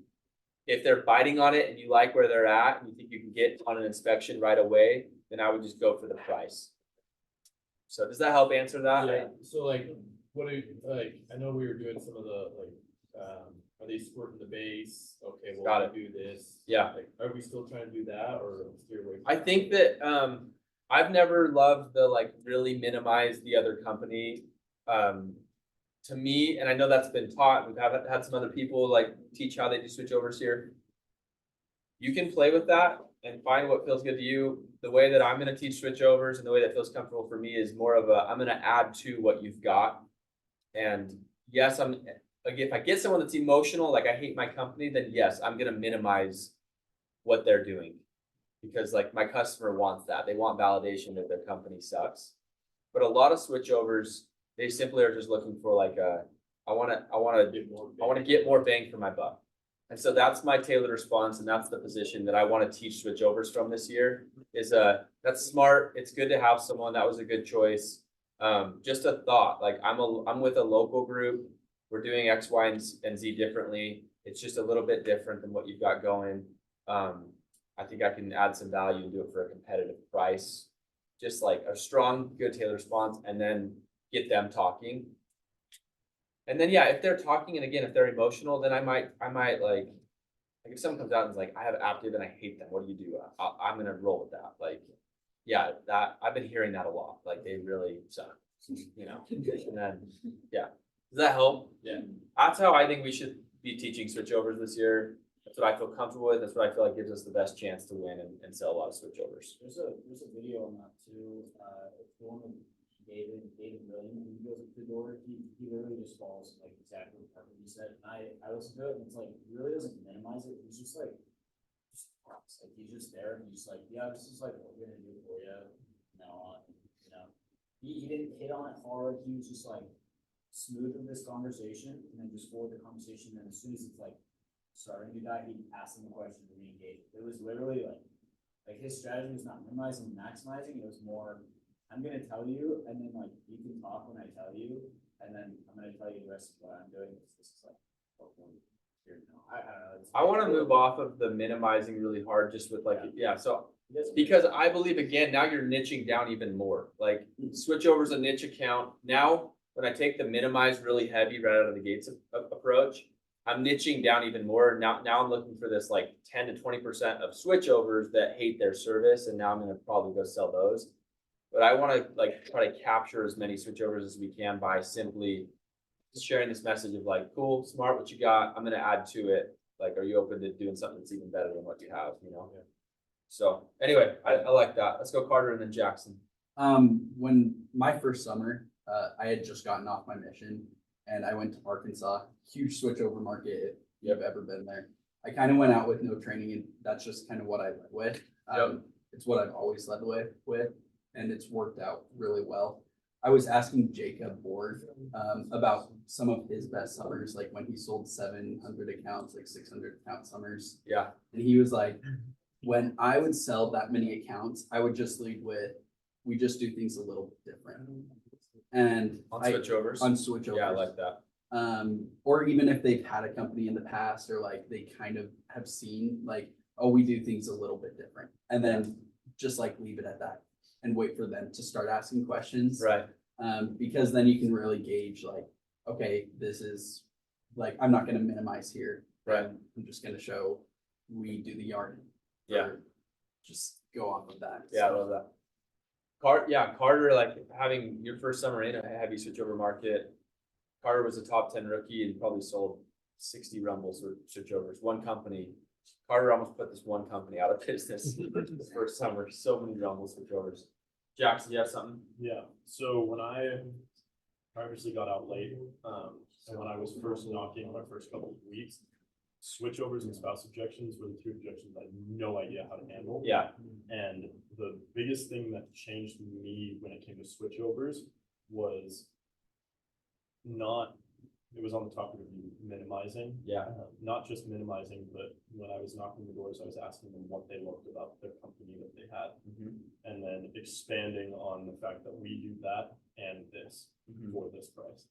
And that literally changed the way that I looked at it, because I felt like I was being taught that when I go there, I need to minimize what the other company is and Yeah. show how good we are. yeah, When I can show that we're just as good as this company, but Yeah. we're gonna do more for Yeah. you. yeah. Yeah, I think that, you know, a lot of times, like, they've kept that company because they don't hate it most of the time, right? Like, and so, like, they like their guy. And that's okay. Like, you're gonna love our guy, you know? Like, and that's what we're hoping for, like to love, not hate to love. And I think that if you have that mindset of like, dude, it's okay if you like your guy, you're gonna love my guy. Instead of like, you have to hate your guy in order to qualify to sign up for us, like, you can just see easily how we're gonna capture more customers with that approach. And so our tailored responses and our value build, I think that's the play this year. Spence. If they're not asking about it on a switchover, do you guys typically leave it in the customer's hand to cancel? Or do you take the initiative on that? Good question.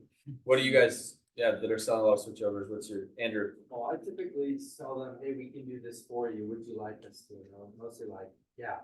Yeah. do it for me. So, Sure. I think it depends, my take, I like that. I think it depends on the company, and I think you need to learn. Some companies, like, they will let their customers go so easily, and others, they will fight a little bit more. And so you have to know who that is, you know? Some companies have a better retention team than others, so you have to set the expectation with the customer that that's coming. You know, the Terminexes and the Orkins, like, they're so big that it's just like, you can just, with those, I'm not worried about it at all. And I'm just like, hey, if, you know, just tell the guy, call them and at some point here soon and tell them to stop coming and that you have a new local guy. But if it's like another ma and pa or a Utah door-to-door company, like, you might have to proactively ask them if you can, if you want them to do it for you. And I think that's a good approach. Okay. I will say with that, like, I've spent quite a bit of time in the morning, like, trying to cancel some people with some other companies. And like, if you can just have the customer do it and like lay it out, like, this is who you call, exactly what you say, you take care of this, you're set. Then it's a whole lot easier on you, because your schedule, like, in the morning, you don't want to be spending an hour with Greenex to cancel one customer. And another tip I would give is if they have an email, like, if that company has an email, like, obviously their retention team is going to be trained to save customers. So my tip I would give the customers, like, hey, the best thing is, and you can just tell them, they're going to try to like talk you out of this. I would just send them an email and just say, like, as of this date, I would like to terminate my agreement. And usually they'll have an email on their website. And so that's what I like to do with customers as well, is if they're doing it, I just say, hey, don't get on the phone with them, just like send them an email, and they legally, they have to honor that. So even if they get billed after that, the customer can go back and say, hey, I sent you an email on X date, I have record of it, like, you can't bill me anymore, I have a new guy now, like, he's already done the job. That's the other thing with switchovers, is do not schedule them out 2-3 months and do the whole, like, yeah, we'll be here next quarter, that's fine, like, good luck. That's not gonna work out. Because that gives their company 2-3 months to show up, do another job, and be like, come on, like, you want us, like, you don't wanna do that. And then very likely it's not gonna work out. So, okay, a couple more thoughts. Sorry, I'll make this quick, but just to speak to that, so I worked in a retention department at Right. Greenex, and they do train their reps to like know if a sales guy is gone, because a lot of sales guys will pose as the customer. Yeah. So they won't cancel the account if it's a sales guy a lot of times in these other companies. So what I would advise you to do, we couldn't save a customer if they had already signed a contract with their new company. So what I would do is schedule that customer as soon as possible, have them get service, and then have them cancel after they get service with us. Because then, like, legally binding, they're in contract with us now, and as a retention rep, I couldn't do anything. Yeah, there's about it, also like- something emotional about once you receive a service. Right. Now I'm dating this new thing. Exactly, yeah. I like, so there's nothing something you can say. emotional. Yeah. Yep, I love that. Don't- So every customer is gonna be different, right? Some will not, some will say like, I wanna terminate this before I let you come and do work. You'll have to tackle that piece, right? Again, like, if your why is big enough, these problems, these are all problems that you have to just diagnose, design, and then go forward and attack, so. Let's take 2 or 3 last thoughts just on like takeaways from today in general, like things that you're excited to go implement and do in your lives to level up this year. And we'll be done. Just from anything we've covered today. Yeah, Adam. I really like the morning playbook idea because I heard from like the top rookie last year, Becca Polson. Yeah. I think you said that she journaled Yep. every night, and so Yeah. I was really excited about this because it's a way for me to write out my goals physically, and then at the end of the day to see if I'm if I'm Yeah. getting account. Yes, yeah. Yep, top of mind, like praying over this stuff. Like I believe everything is spiritual, right? And like the God I believe in, like he cares how I'm producing with my work and if I'm hitting my goals and on my path, you know. And so write them down, pray over them, like work at them. And so I'm excited about that. And I'm grateful that we're gonna kind of use that as a way to bond together and like set goals and look at them. I like the problems thing that you brought up, because that's a very real thing that we don't usually talk about before the summer. Is like, what problems will we have during the summer? I feel like in the past years, we've been like so pumped for summer, like it's gonna be amazing. Yeah. Reps get there and they're like, this sucks. Yeah. I hate doing Yeah. this, it's so hard. Yeah, And then your leader's like, I love this, I'm selling 2 to 3 days, this is Yeah. great. So there's a big gap. yeah, If we all prepare ourselves for problems, like it'll be so much easier to be like addressing them and prepared for them rather than a first time manager being like, whoa. Yeah. I'm having problems, this is new. Yeah. So, understand the resistance is coming. it's coming. Yeah, it is coming. Like, I'm sorry, but like, if you want to go make $5,000 this summer, go flip burgers and you're gonna have less problems. Like, the only problem you're gonna have is the grease kicking off the stove. But you're gonna have to go tackle some bigger problems to go achieve something like that. And all these problems we listed today, that's probably 80% of them. There's probably another list that like will just somehow, like 2-3 years ago, it was like, I have to wear a mask too, and like can't even breathe already when it's 100 degrees outside. Like, it is crazy the humility that comes with having to figure these problems out. But I love you. We're here for you. I'm super excited. This is going to be our best year by far. We have the most veterans. We have the most strength that we've ever had. Our people are thinking really big. And we need to get clear on our goals. And I invite you to use this playbook and make it a part of your morning routine. Like, go do what you do in the morning, get a workout in or whatever. And then just make this a part of your routine. Live intentionally. You live once. And I think if you do stuff like this seriously, you'll look back and have way less regrets, and you'll see that, wow, I'm accomplishing my goals a lot faster in life than I thought I would be, because I'm like intentionally attacking every day, one at a time. So love you guys. Thanks for coming. And we will be announcing soon our next leadership training. It's going to be probably sometime in February. We'll do one more leadership training. And then in March sometime, we're going to be doing a leadership retreat, probably somewhere in a really cool Airbnb, and do like a weekend, do some fun stuff together. And that'll be the last one that we do before summer. So yeah,